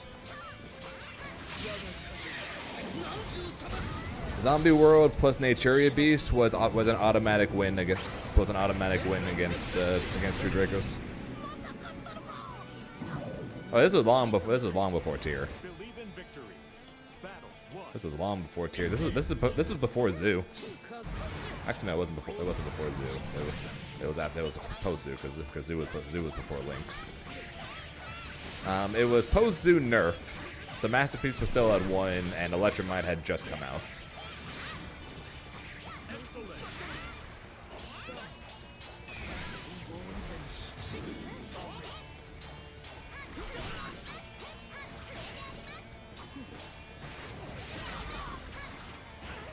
Electromite had just come out, Saryuja had just come out, so that's what. So I borrowed those from a friend.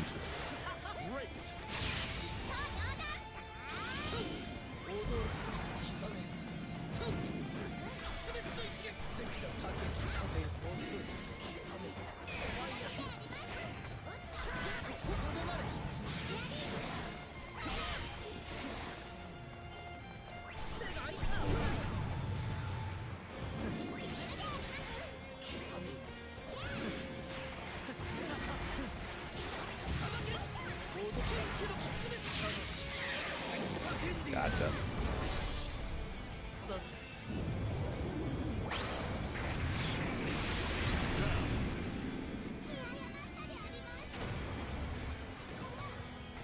Battle 2. Engage.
Hey, look, it's me. Sleep. Yeah, let's see this awesome deck profile. I'm playing 60 card zombie Lighthorns, starting off with 3 wolves and 2 radiants. Top 8. I got second place. 60 cards. Lineup, very large, obviously. Best lineup of the deck. The plants, 3 lone fires. 3 There's definitely more plans, ironically enough. Hey, look, Bulb was still legal. Zombies, junior zombies, 3 solitaires, 3 Mizukis, Sorry, 1 second. 1 Gozuki, and 1 Spearmaster. Very much traditional lineup for those zombies. And then, how'd you like Gozuki? I know some people either like it and some people just don't want to play it. How'd you like it? Gozuki is a great card in my opinion. If you get a Mizuki, And yes, like I still Gozuki, stuttered even back it's then. automatically sent another Mizuki. It just gets the zombie rolling even without needing to get solitaire in the graveyard. Okay. We have the 4 mages, we got Damage Juggler, 2 Hat Trickers, and 1 Trick. Wait, Damage Joker had just come off the ban list too. And best card in the deck, 3 Fairy Tale Snows. Broken. Still have all 3 of my copies. Came off the ban list for 1 ban list, was immediately banned afterwards. 1,000 Blades, 1 Gumberg, 1 Giant Rex. Why did I run Goblinberg? I honestly don't even remember. And the only hand trap remaining in this deck is Side Frames. I had 1 How'd you now. like this? I love Why it. Gamma? versus Yeah. other things? Gamma won me the game in several rounds. Whether I Black Rose the board against ABCs, I can negate an effect. I can effect in graveyards against True Dracos, I can negate the matches made in to prevent the search. This card just stops so many things while getting me a free Omega on the field. It's fantastic. Nice. I also didn't mention the fact that it automatically won me a game Remember against spells, we Utopia's got 3 Exile charge of Life Brigades. and before I 3 had my other secret numbers. rares. I only resolved this 3 times in the entire day. How long was it? It was 10 rounds, right? 10 rounds. Yeah. I resolved it 3 times, and 2 of which was in one match. I did not see this card very often. Well, at least that means I didn't get asked very much. The 3 Called by the Graves. How is this? This, is ca- a thi- new, this card just edition, came out I as well. guess. I actually wish I This card cited also just this. came out. Okay. I decided Twin Twisters instead, but with all the True Dracos I end up facing, I would have rather had Twin Twisters because this card really doesn't help very much against the True Draco So matchup. just swap that with twins. Just and lots then- of Twin Twisters. I would definitely cite this though. This needs to be in the deck. Okay. Ah, Brilliant Fusion, before you were banned. Along with 3 Paw Desires. Whenever my hand break, this is always a good out. Also, you run 6 cards. 2 Gold Sarks for the Giant Rex and the Spirit Master. I got the ones that spell Don't cards. ban this Fool man. Spirit, Why? Rhoda. Because I'm running so many ban cards. And Oh that my Crest god, Soul Charge was legal. I forgot about this part of the deck. Soul Charge was still legal.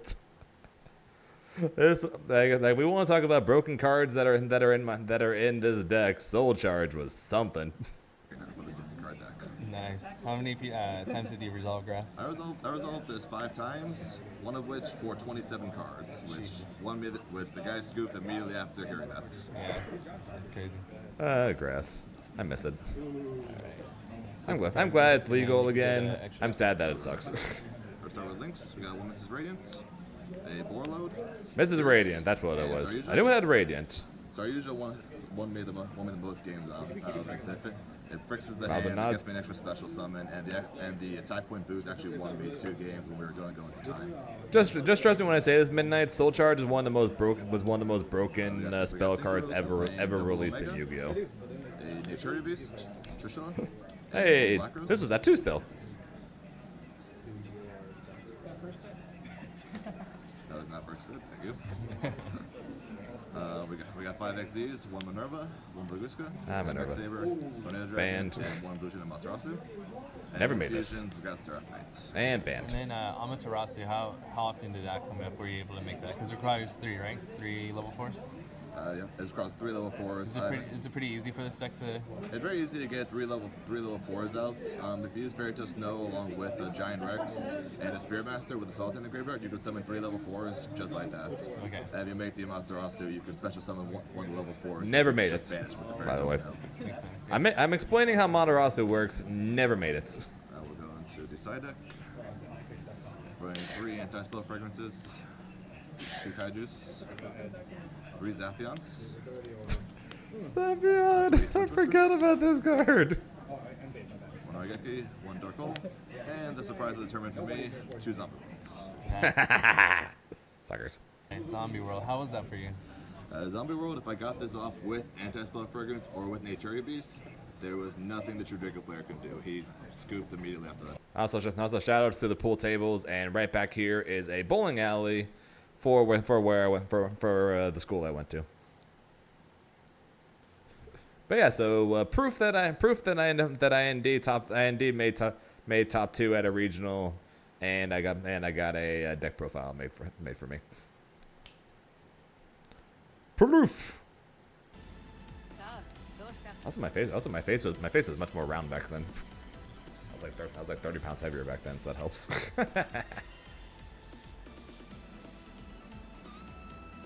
Okay, this new Golden Three.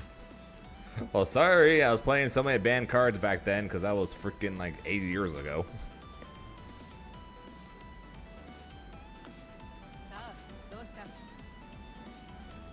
Yeah, it was. There was 10 rounds in that regional. That was a long day.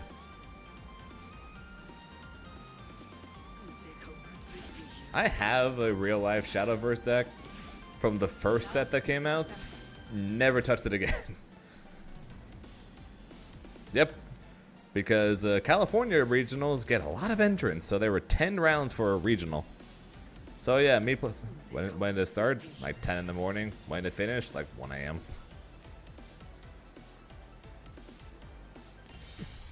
And we went out to Buffalo Wild Wings to celebrate because that was one of the only places that's open that late. Versus Charlotte. It became a tradition with me and my friends that after every tournament we would go to Buffalo Wild Wings.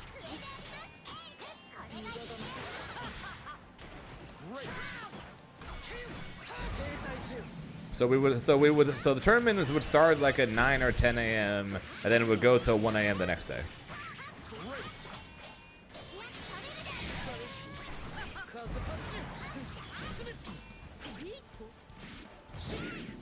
Yeah, Buffalo Wild Wings closed like at 2 or something like that, so we would go there afterwards. Except for one time, except for the very first time we went out to eat where we went to Denny's.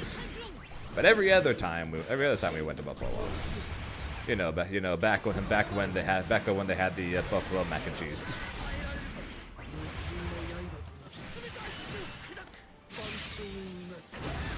And with buffalo mac and cheese is gone, and I'm sad. Battle 2. Engage. Well, we hadn't eaten all day. We all ate breakfast and the breakfast before we played, and then we pretty much didn't eat anything for the rest of the day. So yes, after the long day of playing card games, pretty much all we were doing was thinking about food.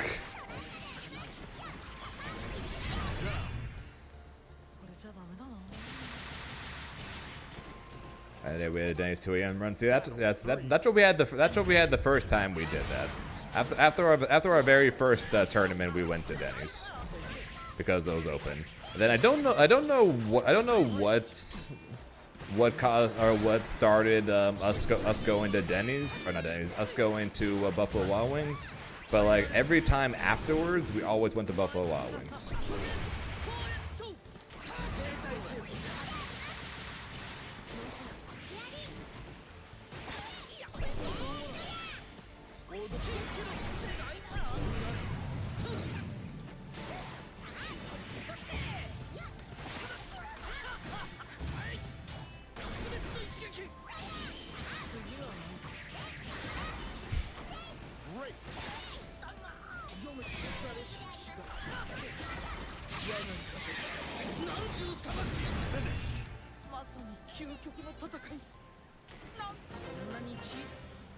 Believe in victory. Battle 1. That was. I'm pretty sure that was after. Most Yu-Gi-Oh regionals take place in either L.A., Pasadena, or San Diego. But I'm pretty sure that specific tournament was L.A.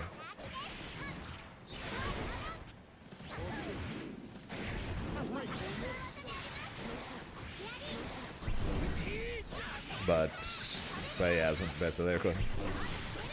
Yeah, so that kind of became tradition.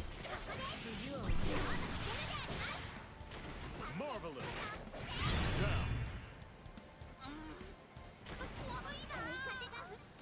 Battle 2. Engage.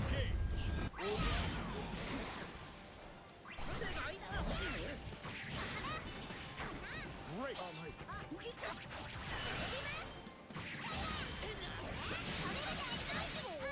Excellent.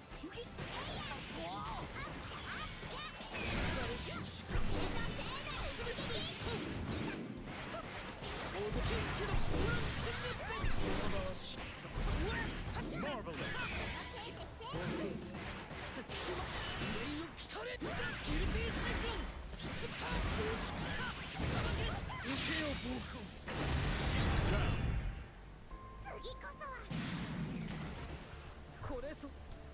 I haven't gone to locals in quite some time.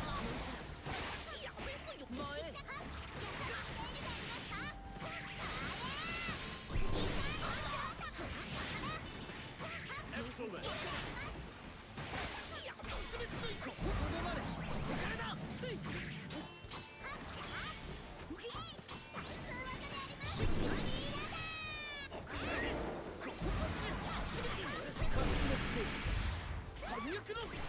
I thought I was supposed to. I thought I was further away from that. Finish. こいつガンガン攻めてくるな。 Believe in victory. Battle 1. Engage.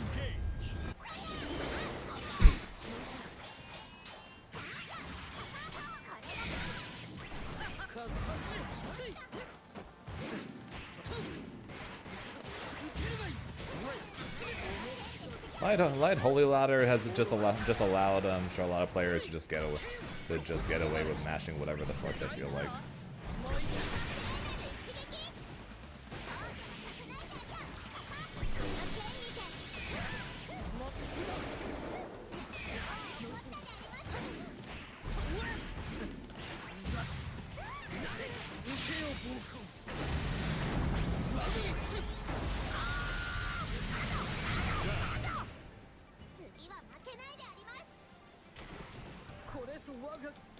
Battle 2. Engage.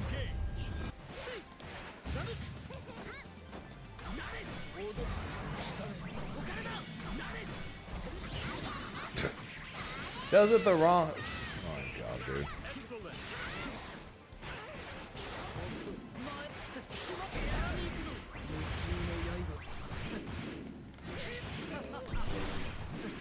Excellent. Excellent.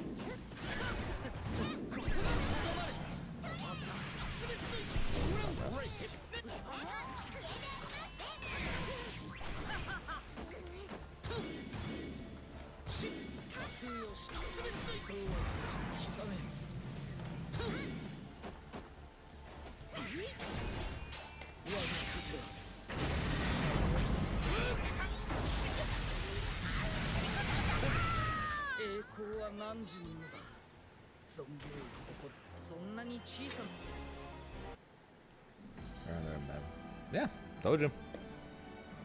Nerfing the fuzzy just made his already strong Oki worse, but his damage is still stupid high.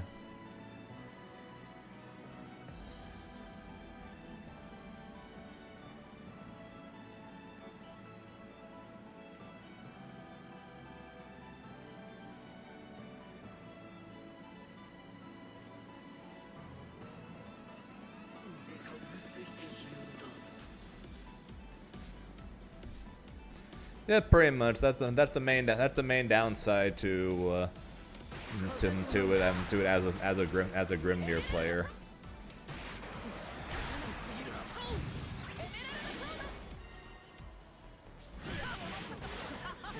The fact that people used to at least be somewhat scared to take a throw because a fuzzy is coming. Now no one's scared to take a throw, so now everyone just takes all the throws. Yeah, you told me about it. So I was making sure I got it.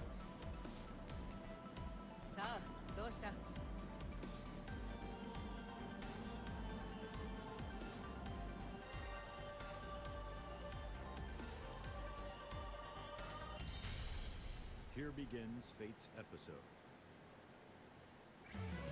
Grimnir versus Lwayne.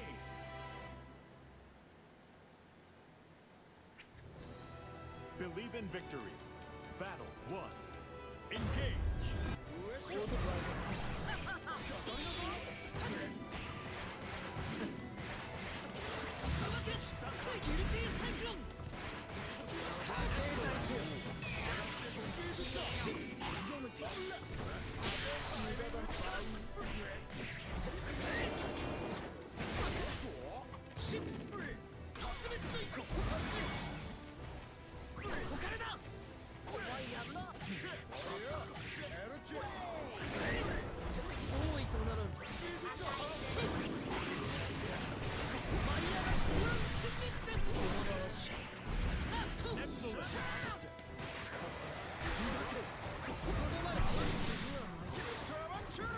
I'm okay with this.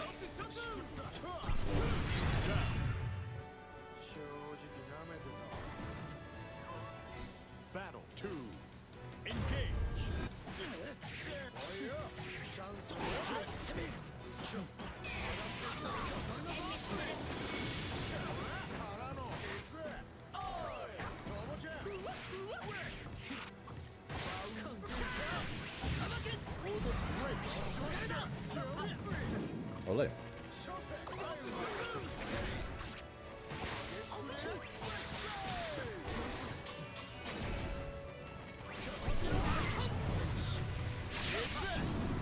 don't think I'm getting punished for this.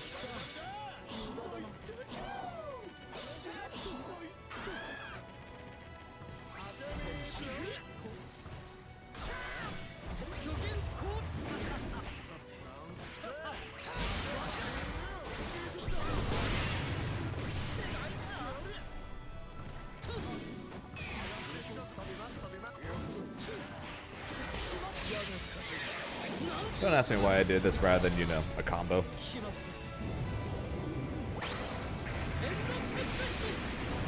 We're doing up, and we're down, and we got that son.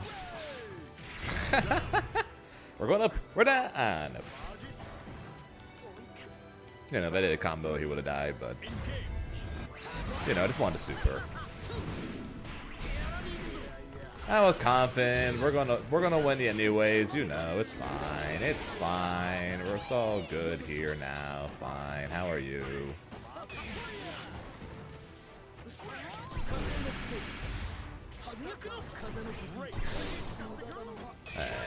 Okay.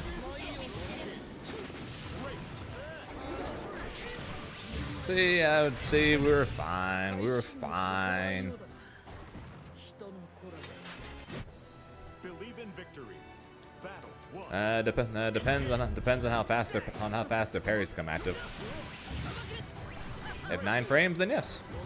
If not 9 frames, then no.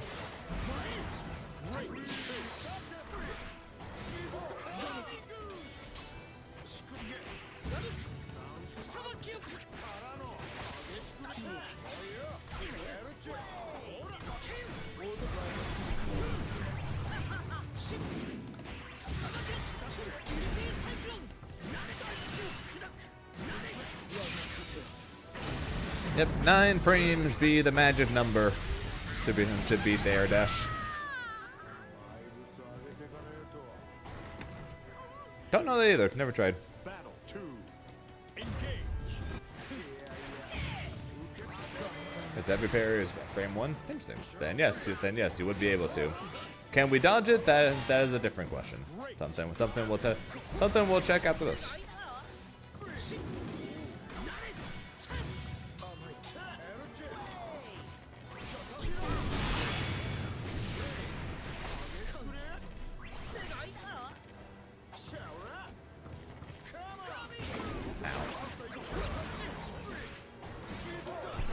Get back down here. I'm out of here.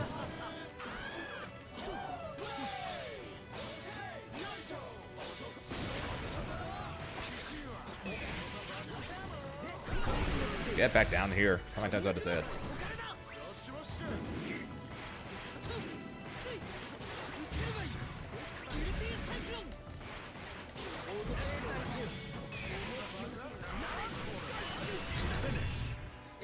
I've never looked up the frame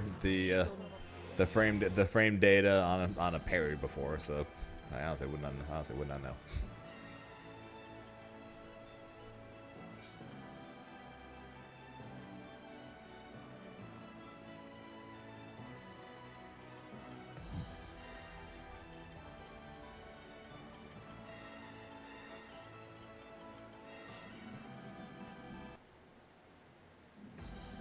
Play. I do have it on play.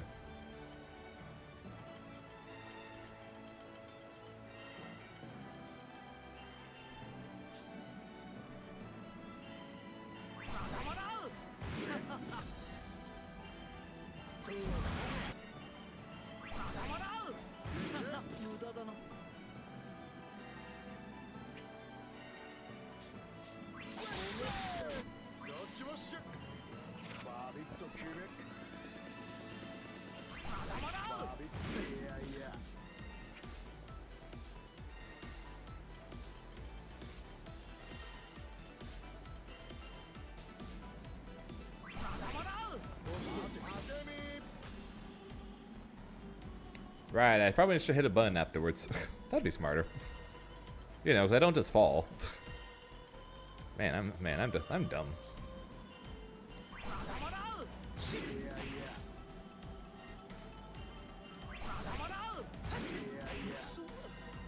Okay, let's try that again. Let's try and be a little less dumb now.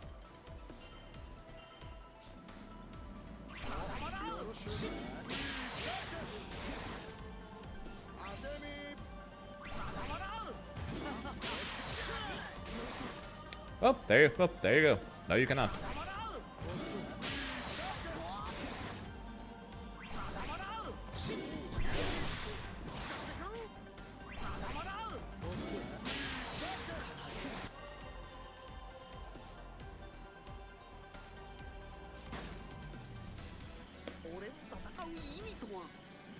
How about JM?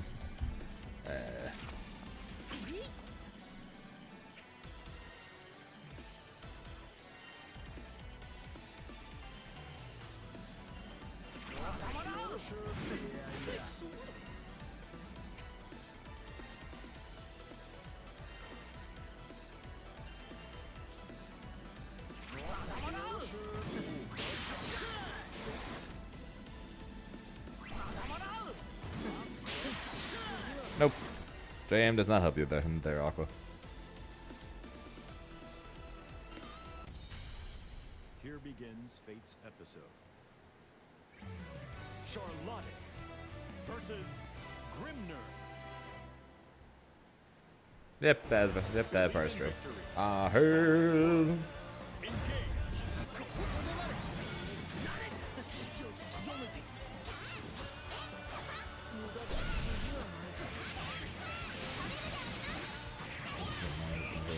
Would be that big.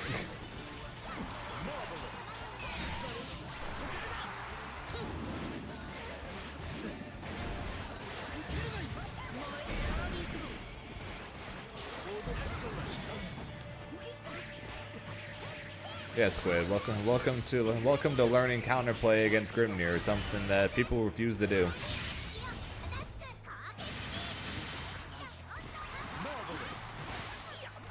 And yeah, Strauss probably doesn't sound like much, but it definitely can. Definitely can look that way once you actually see it.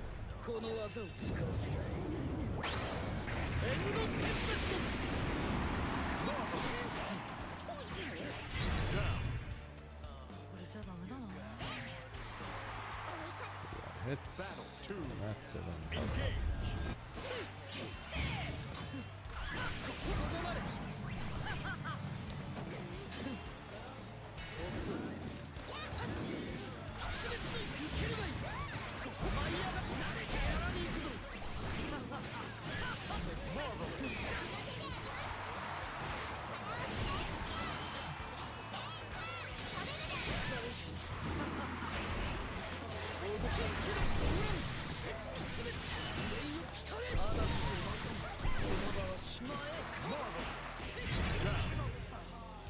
I go on, but I bet you that was probably a light hole ladder.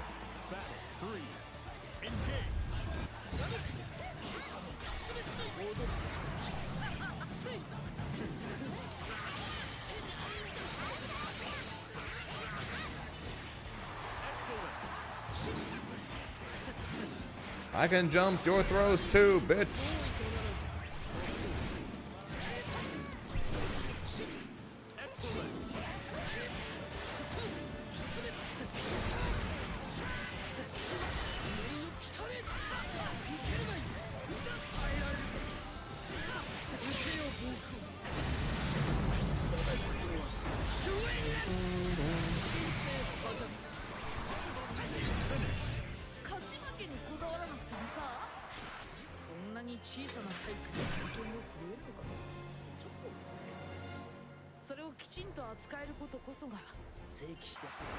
Believe in victory. Battle 1. Engage.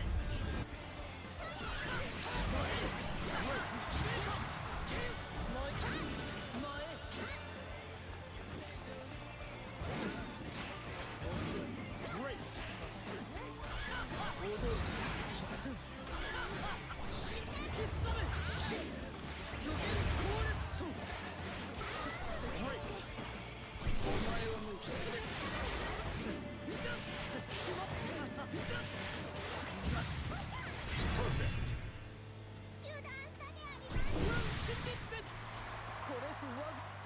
Battle 2.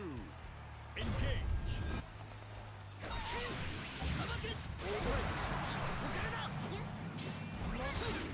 Maybe we're not about to do the Paragon run. Great.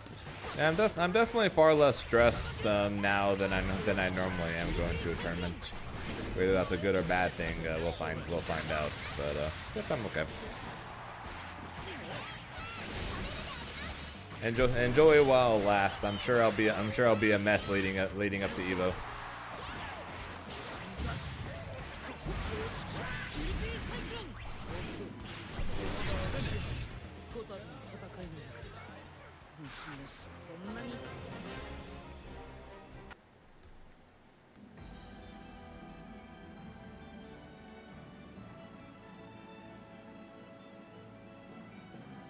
Bubble, bubble.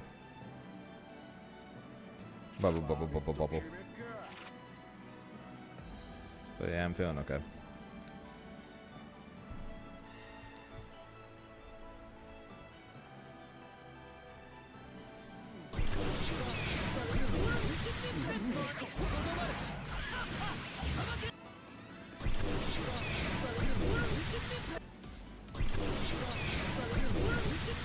Oh, what the shit, dude?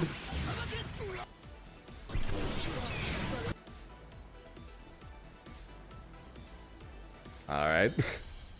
Here begins Fate's episode. Grimner versus Yua. Yep, just 2.5 weeks until Evo, and then probably another couple of weeks, if anything, maybe after that until one of some stuff comes out.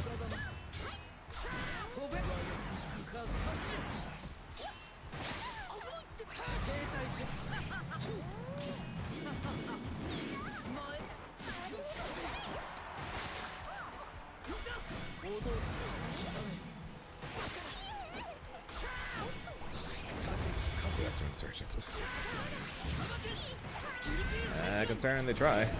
If anything, you might have to. Actually, I'll just save it. I'll try and remember after this game to save it in my one of my Discords.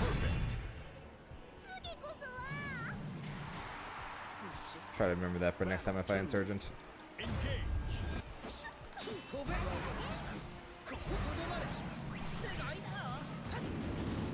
Too late.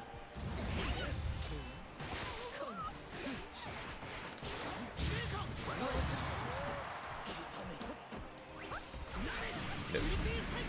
1, 2, 3.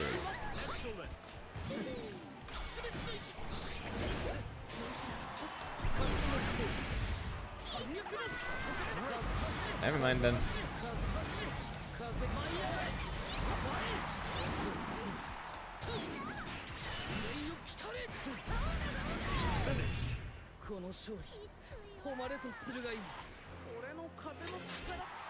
Believe in victory.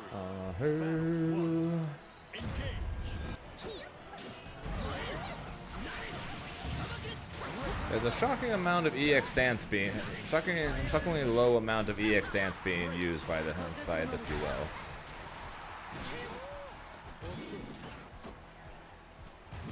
Ole.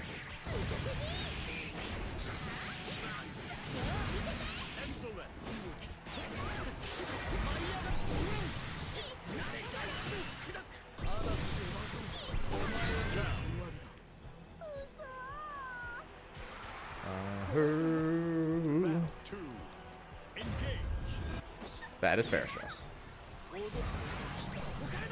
And with the release, and like I said earlier, with the release of Sagat's gameplay trailer, that means we're going to get Aki at Evo.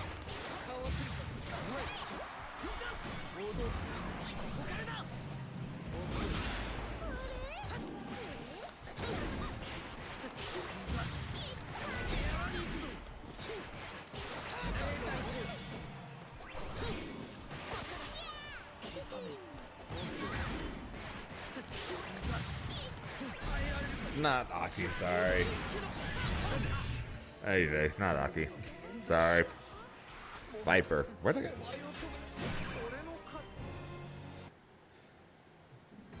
The new character, see Viper, not Aki.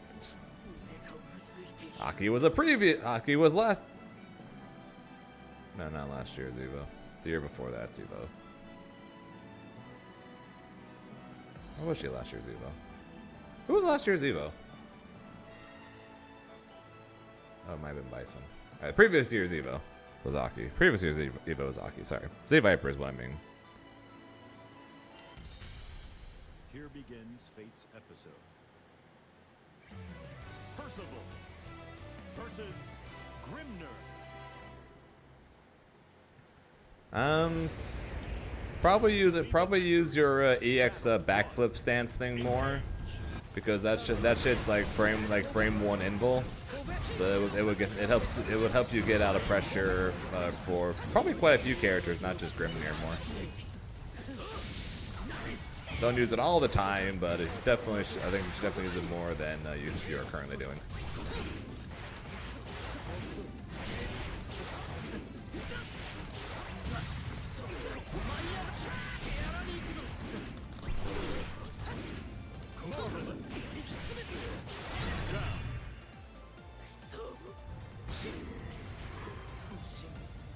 Battle 2.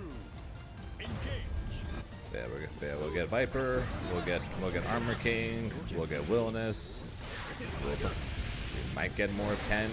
Actually, we'll probably get more of Ken.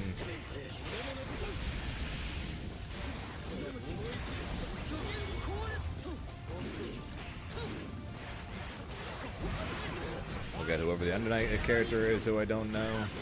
I don't really pay attention to Under Knight.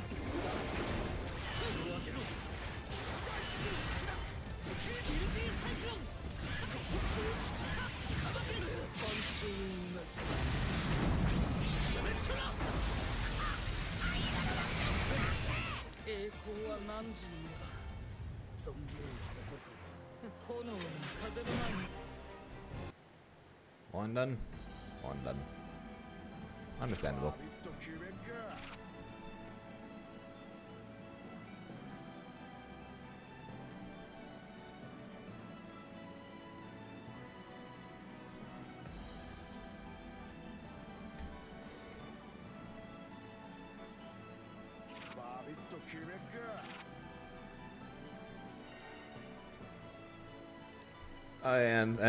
And the other thing that helped calm me down a bit after wasn't actually, oh yeah, Lucy for sure, I forgot to mention.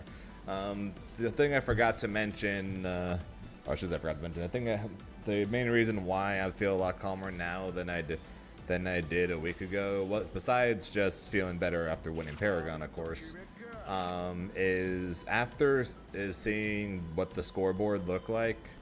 After skill won the tournament, and EU has had like 3 or 4 gold events now, including their Gold Plus already. It definitely helped calm me down quite a bit, seeing that even after all that, and after not quite half, but like I think like just shy of half of the tournaments for the tour have been played, I'm still in first place, and the nearest player to me is like 110 points behind. So that definitely helps calm me down a little bit of feeling stressed for the event. So I thought the number for qualifying was going to be pretty high because of the additional points options that they added with flats being worth more than them adding gold pluses and everything, but I think I might have been overestimating that. I'm still going to try and win 2 more gold events, or just win Evo. I'm not stupid. I'm still going to try and do that anyways. But I might have overestimated how much it's or how much more the points is going to be. Here begins Fate's episode. So that definitely helped calm me down a little bit. Versus Siegfried. I doubt you call it a world tour. Appreciate that, Strauss, but yeah, I think more than likely, I think like this is pretty much like what I was This is how it's calmed me down so much at this point. I think is the fact that I honestly think that even if I don't do well in any other events, which I'd have to have like a major downturn in order for that to happen, or just not go to anything anymore. Neither of which I hope neither of which will happen. I still think there's a decent chance I would qualify just with the 350 points I have.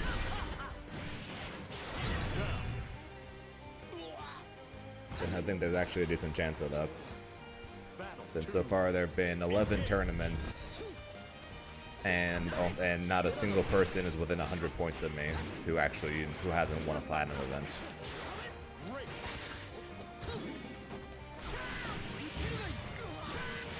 What the hell?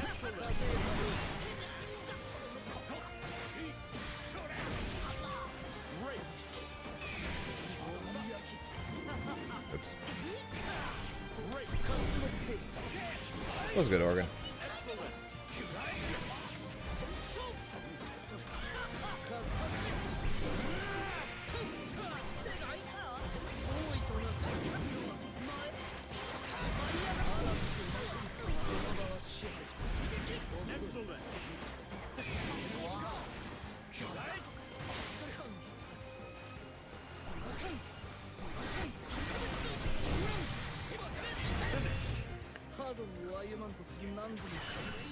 No, well, there's the same amount as last time. There's still 8s. Last year there was 8, and this year there's 8.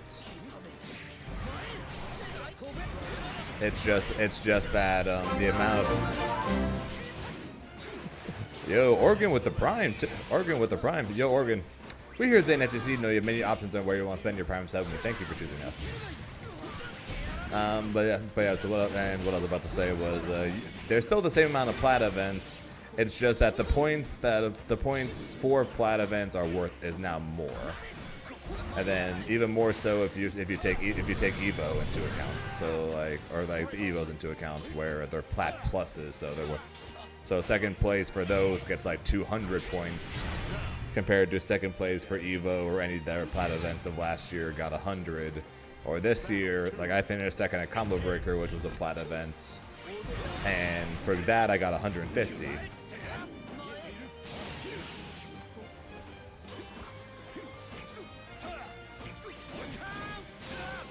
But one of the main reasons why I don't get ahead of myself, though, is just because of the fact that only 2 plats have happened, and I got second in one of them. So that leaderboard will change drastically once the other plats start happening.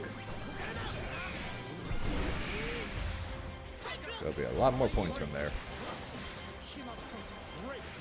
But definitely helps make me feel a little calmer knowing the fact that even if I don't do well at any other event, I still think I've got a chance of qualifying.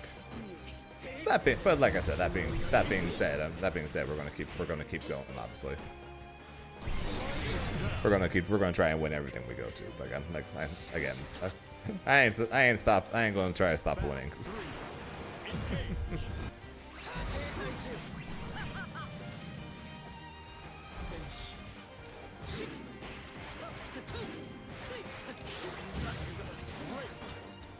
Of course. I want to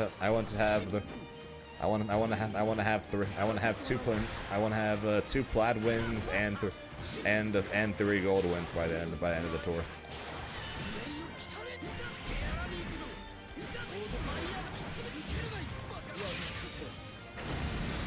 That's the goal. Do I need all that? No. Is my goal to do that anyways because I'm going to enough events to do that? Yes.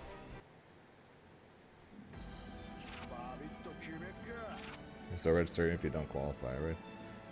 You can register for the LCQ, if that's what you mean. Imagine being Skill. Skill's I don't know. Skill has Skill has played through all. Skill has 3 gold events already in his total and no plats in his total. So Skill has 1 gold win, 1 gold second, and then a gold plus 5th. So Skill has like what, like $170, $180, something like that. Let me check real fast. Oh, never mind. Skill's at 245. What am I talking about?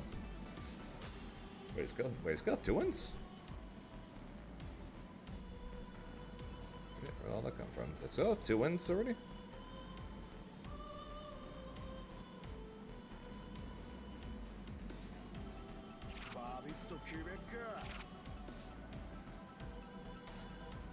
Oh yeah, Skill has 2 wins already. Alright, never mind. Wait, so there's been 4 tournaments in Europe already? What the shit?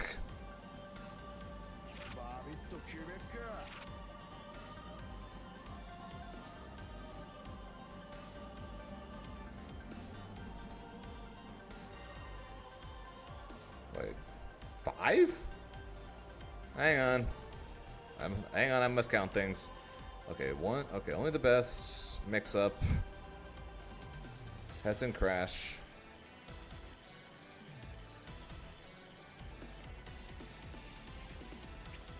Brussels. Head Stomper. They have had 5?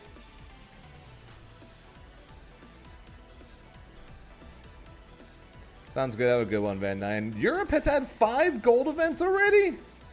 Or 4 golds and 1 gold plus? Excuse me?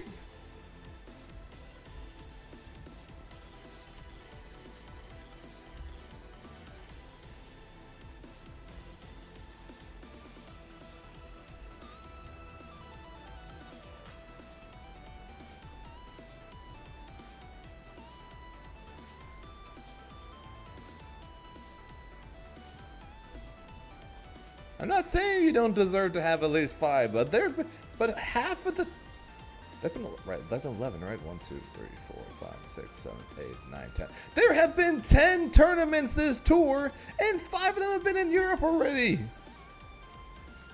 What the shit?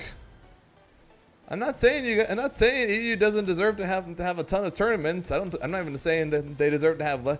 They don't deserve to have the most tournaments. But there have been 10 tournaments on this tour, and 5 of them have been in Europe.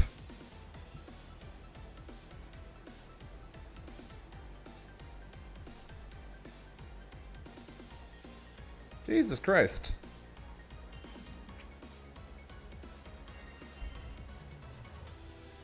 So yeah, never mind. Skill has 245 points because he has 2 gold wins already and a second place. Because there have been 5 of them. Sweet Jesus.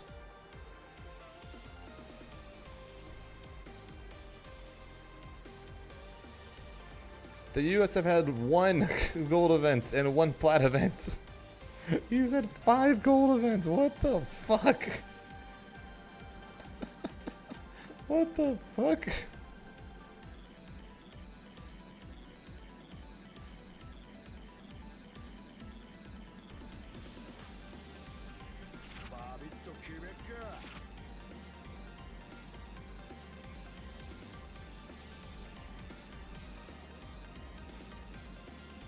Are there still more? Yeah, they still have 3 more. Yeah, let me check the tour. Let me check the tour side. Oh, there. Okay, let's see here. So they still have crossover in Germany versus fighting in the UK. So that's 2. UFA. Okay, so that's 2 golds. UFA and Evo France, which are both plats. So 2 golds, 2 plats. Greece, which is a gold.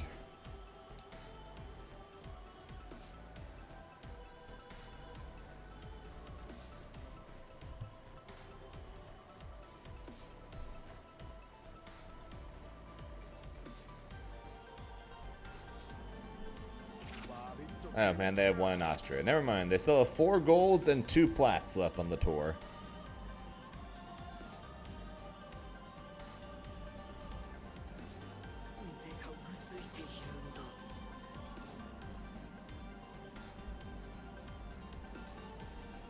So EU have had 5 out of the 10 tournaments so far, and they still have 6 more to go. 4 golds and 2 plats. Sweet Jesus. They really want EU to run to to fill up this tour, huh? Apparently they really want EU to fill up this tour. Believe in victory. God damn. Battle 1. Engage. So that means they have not. That means at the moment they have 9 golds or 8 golds, 1 gold plus, and 1 plat and 1 plat plus.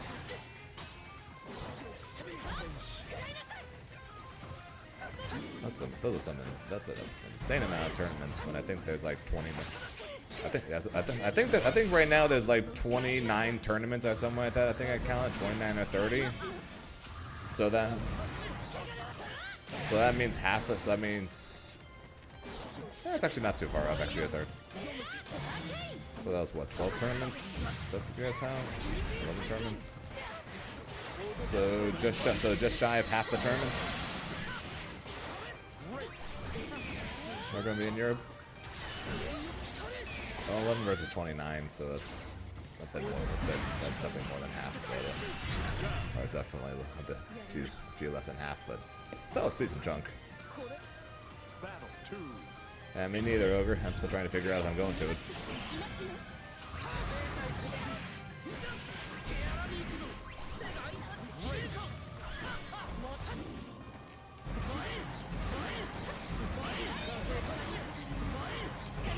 I haven't really had the chance to talk to my sponsor about it yet. Just kind of figuring that out a little more difficult.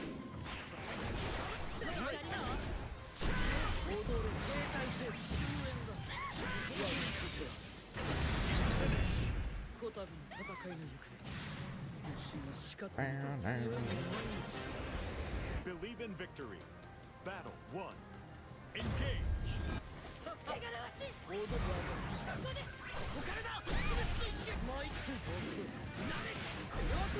Excellent.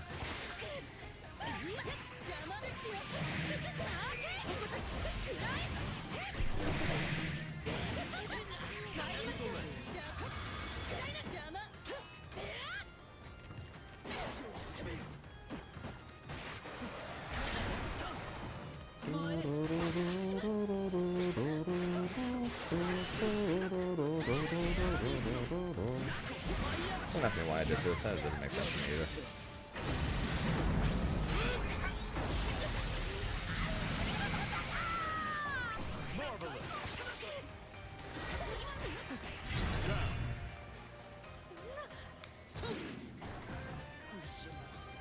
Battle 2.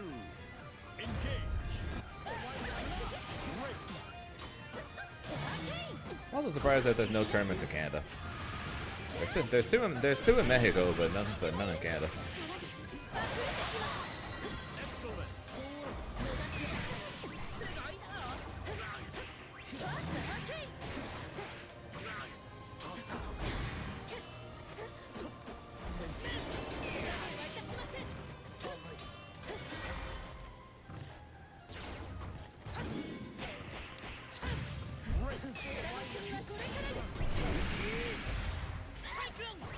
Really? Oh shit.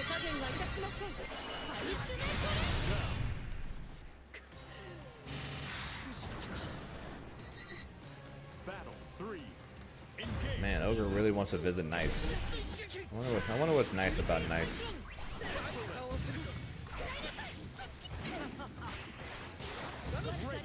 I know it's nice.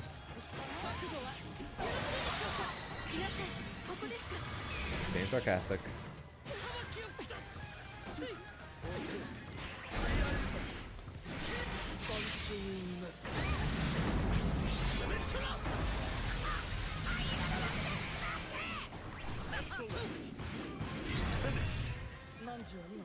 Oh, good thing I'm not gonna be. Good thing I ain't driving. I've seen how French people drive, and I'm glad I don't drive there. I'm glad I either walk, take a train, or an Uber.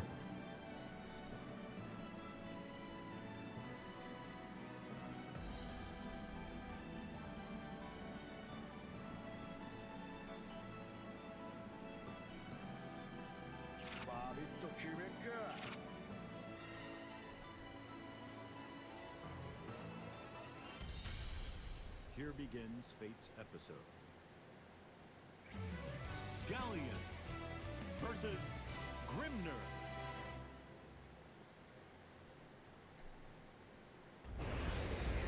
Believe in victory. Not fully decided on that yet. Unfortunately, I have to wait till after Evo to talk to my sponsor about that, and sometime after Evo, we'll be doing a subathon, and during that subathon, I'll be putting up a donation goal to help get me to Evo France. I'm probably because lost a decent bit of funds planning a last-ish minute trip to Boston.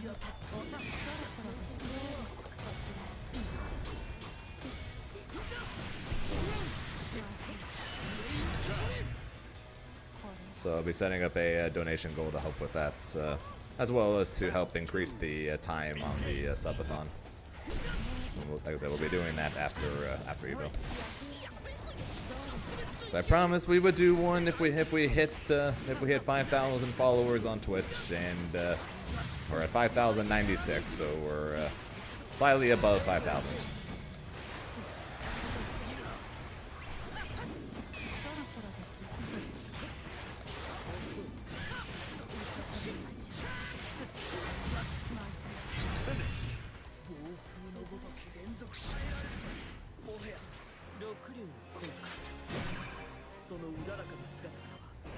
Believe in victory. Battle 1. Engage.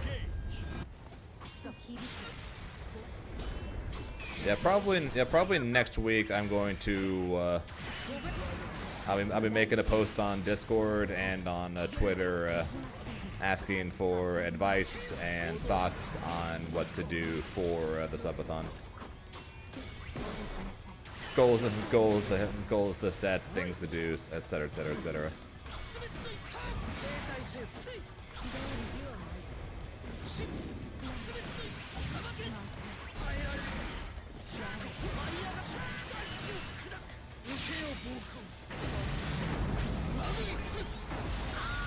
So I'll probably making that post I'll be making that post either this week or sorry, I'll probably be making that post starting next week. And yeah, let's plan my first ever subathon.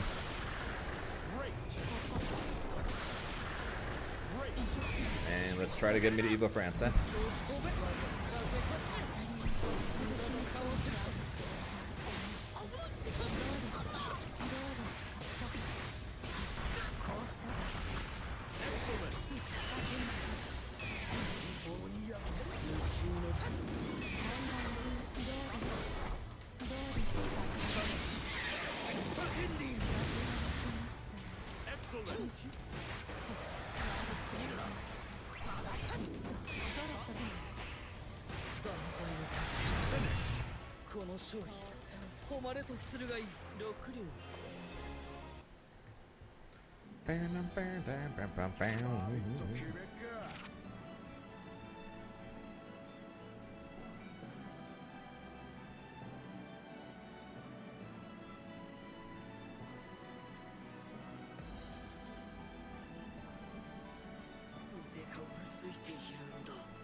I'm probably going to have to go pretty soon, so let's try and get us one more win, eh?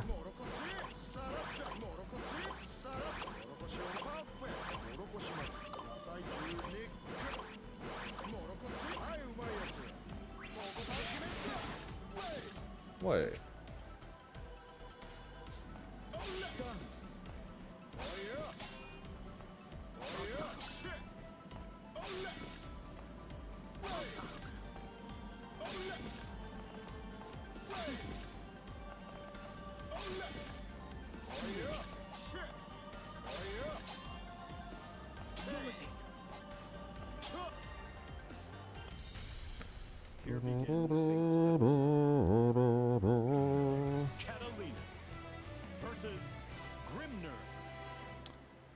Mina. Potentially the character I might have to face in the finals if I this weekend if I manage to make it that far. Since Kiri's going.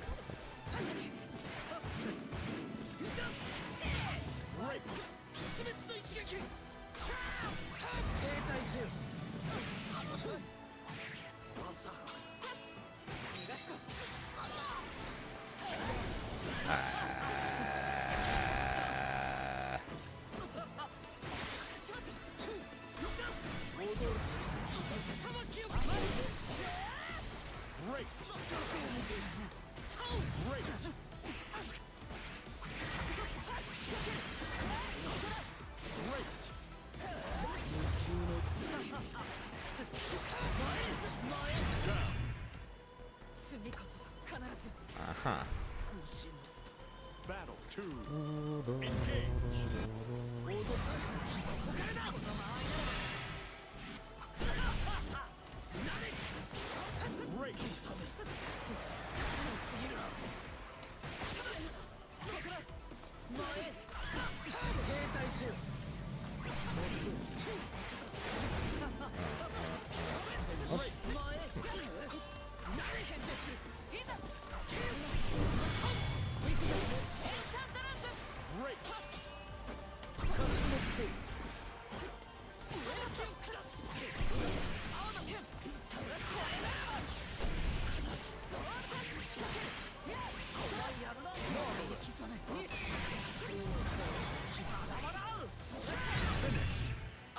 I had 2H something. Believe in victory. Doesn't happen often, so don't get used to it. Engage.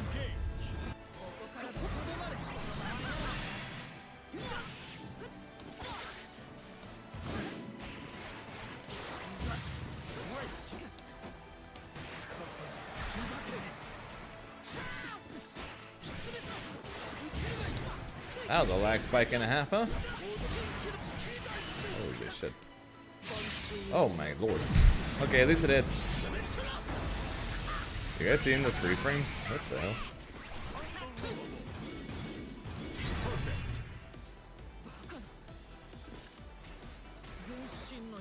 It's like the rollback frames number isn't going up, but the screen just freezes.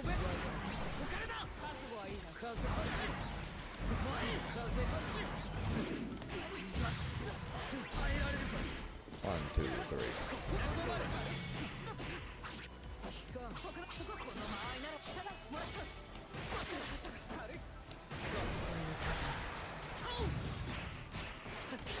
Aha! That's for you, Aqua.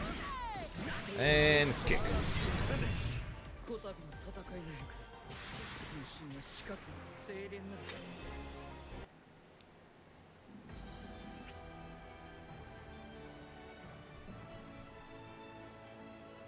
That is unfortunately going to have to be it for my one and only stream of this week, because unfortunately I do pack tomorrow, and then I do fly out early on a Thursday. And fingers crossed it goes well. Like I said, we come back with 100 points. I will more than likely be a lot more calm, and I'll be more accepting of the idea that I'm going to South Korea for the finals. But before then, I have to do the funny transition. And then I want to say thank you guys for watching. I appreciate it. Before I go, a quick shout out, though, as always, to the one with an organ with the Prime. I appreciate the support, guys. Like I said, that's gonna be it for me. If you're not currently in the Discord, go ahead and join there. Or if you're not following me over on Twitter, and you currently have one, go ahead and do that. Like I said, current plan is next week. I'll be posting something on both of there to get ideas and opinions on things to possibly do for the subathon that we'll be doing probably sometime in August. And besides that, for what we're actually doing when I do get back, we're going to be trying out Nen Impact, because it's the new game, and it's the new tag game, and I want to at least try it out. I hear the netcode isn't good, And I know the look it still isn't good, but I also hear it's fun as hell, so I want to at least give it a try. So until then, though, hope you guys have a good rest of your week. As weird as it is saying that, wish me luck at the tournament. I hope you guys have a good rest of your day, night, whatever times you guys, because time zones, as always, are very weird.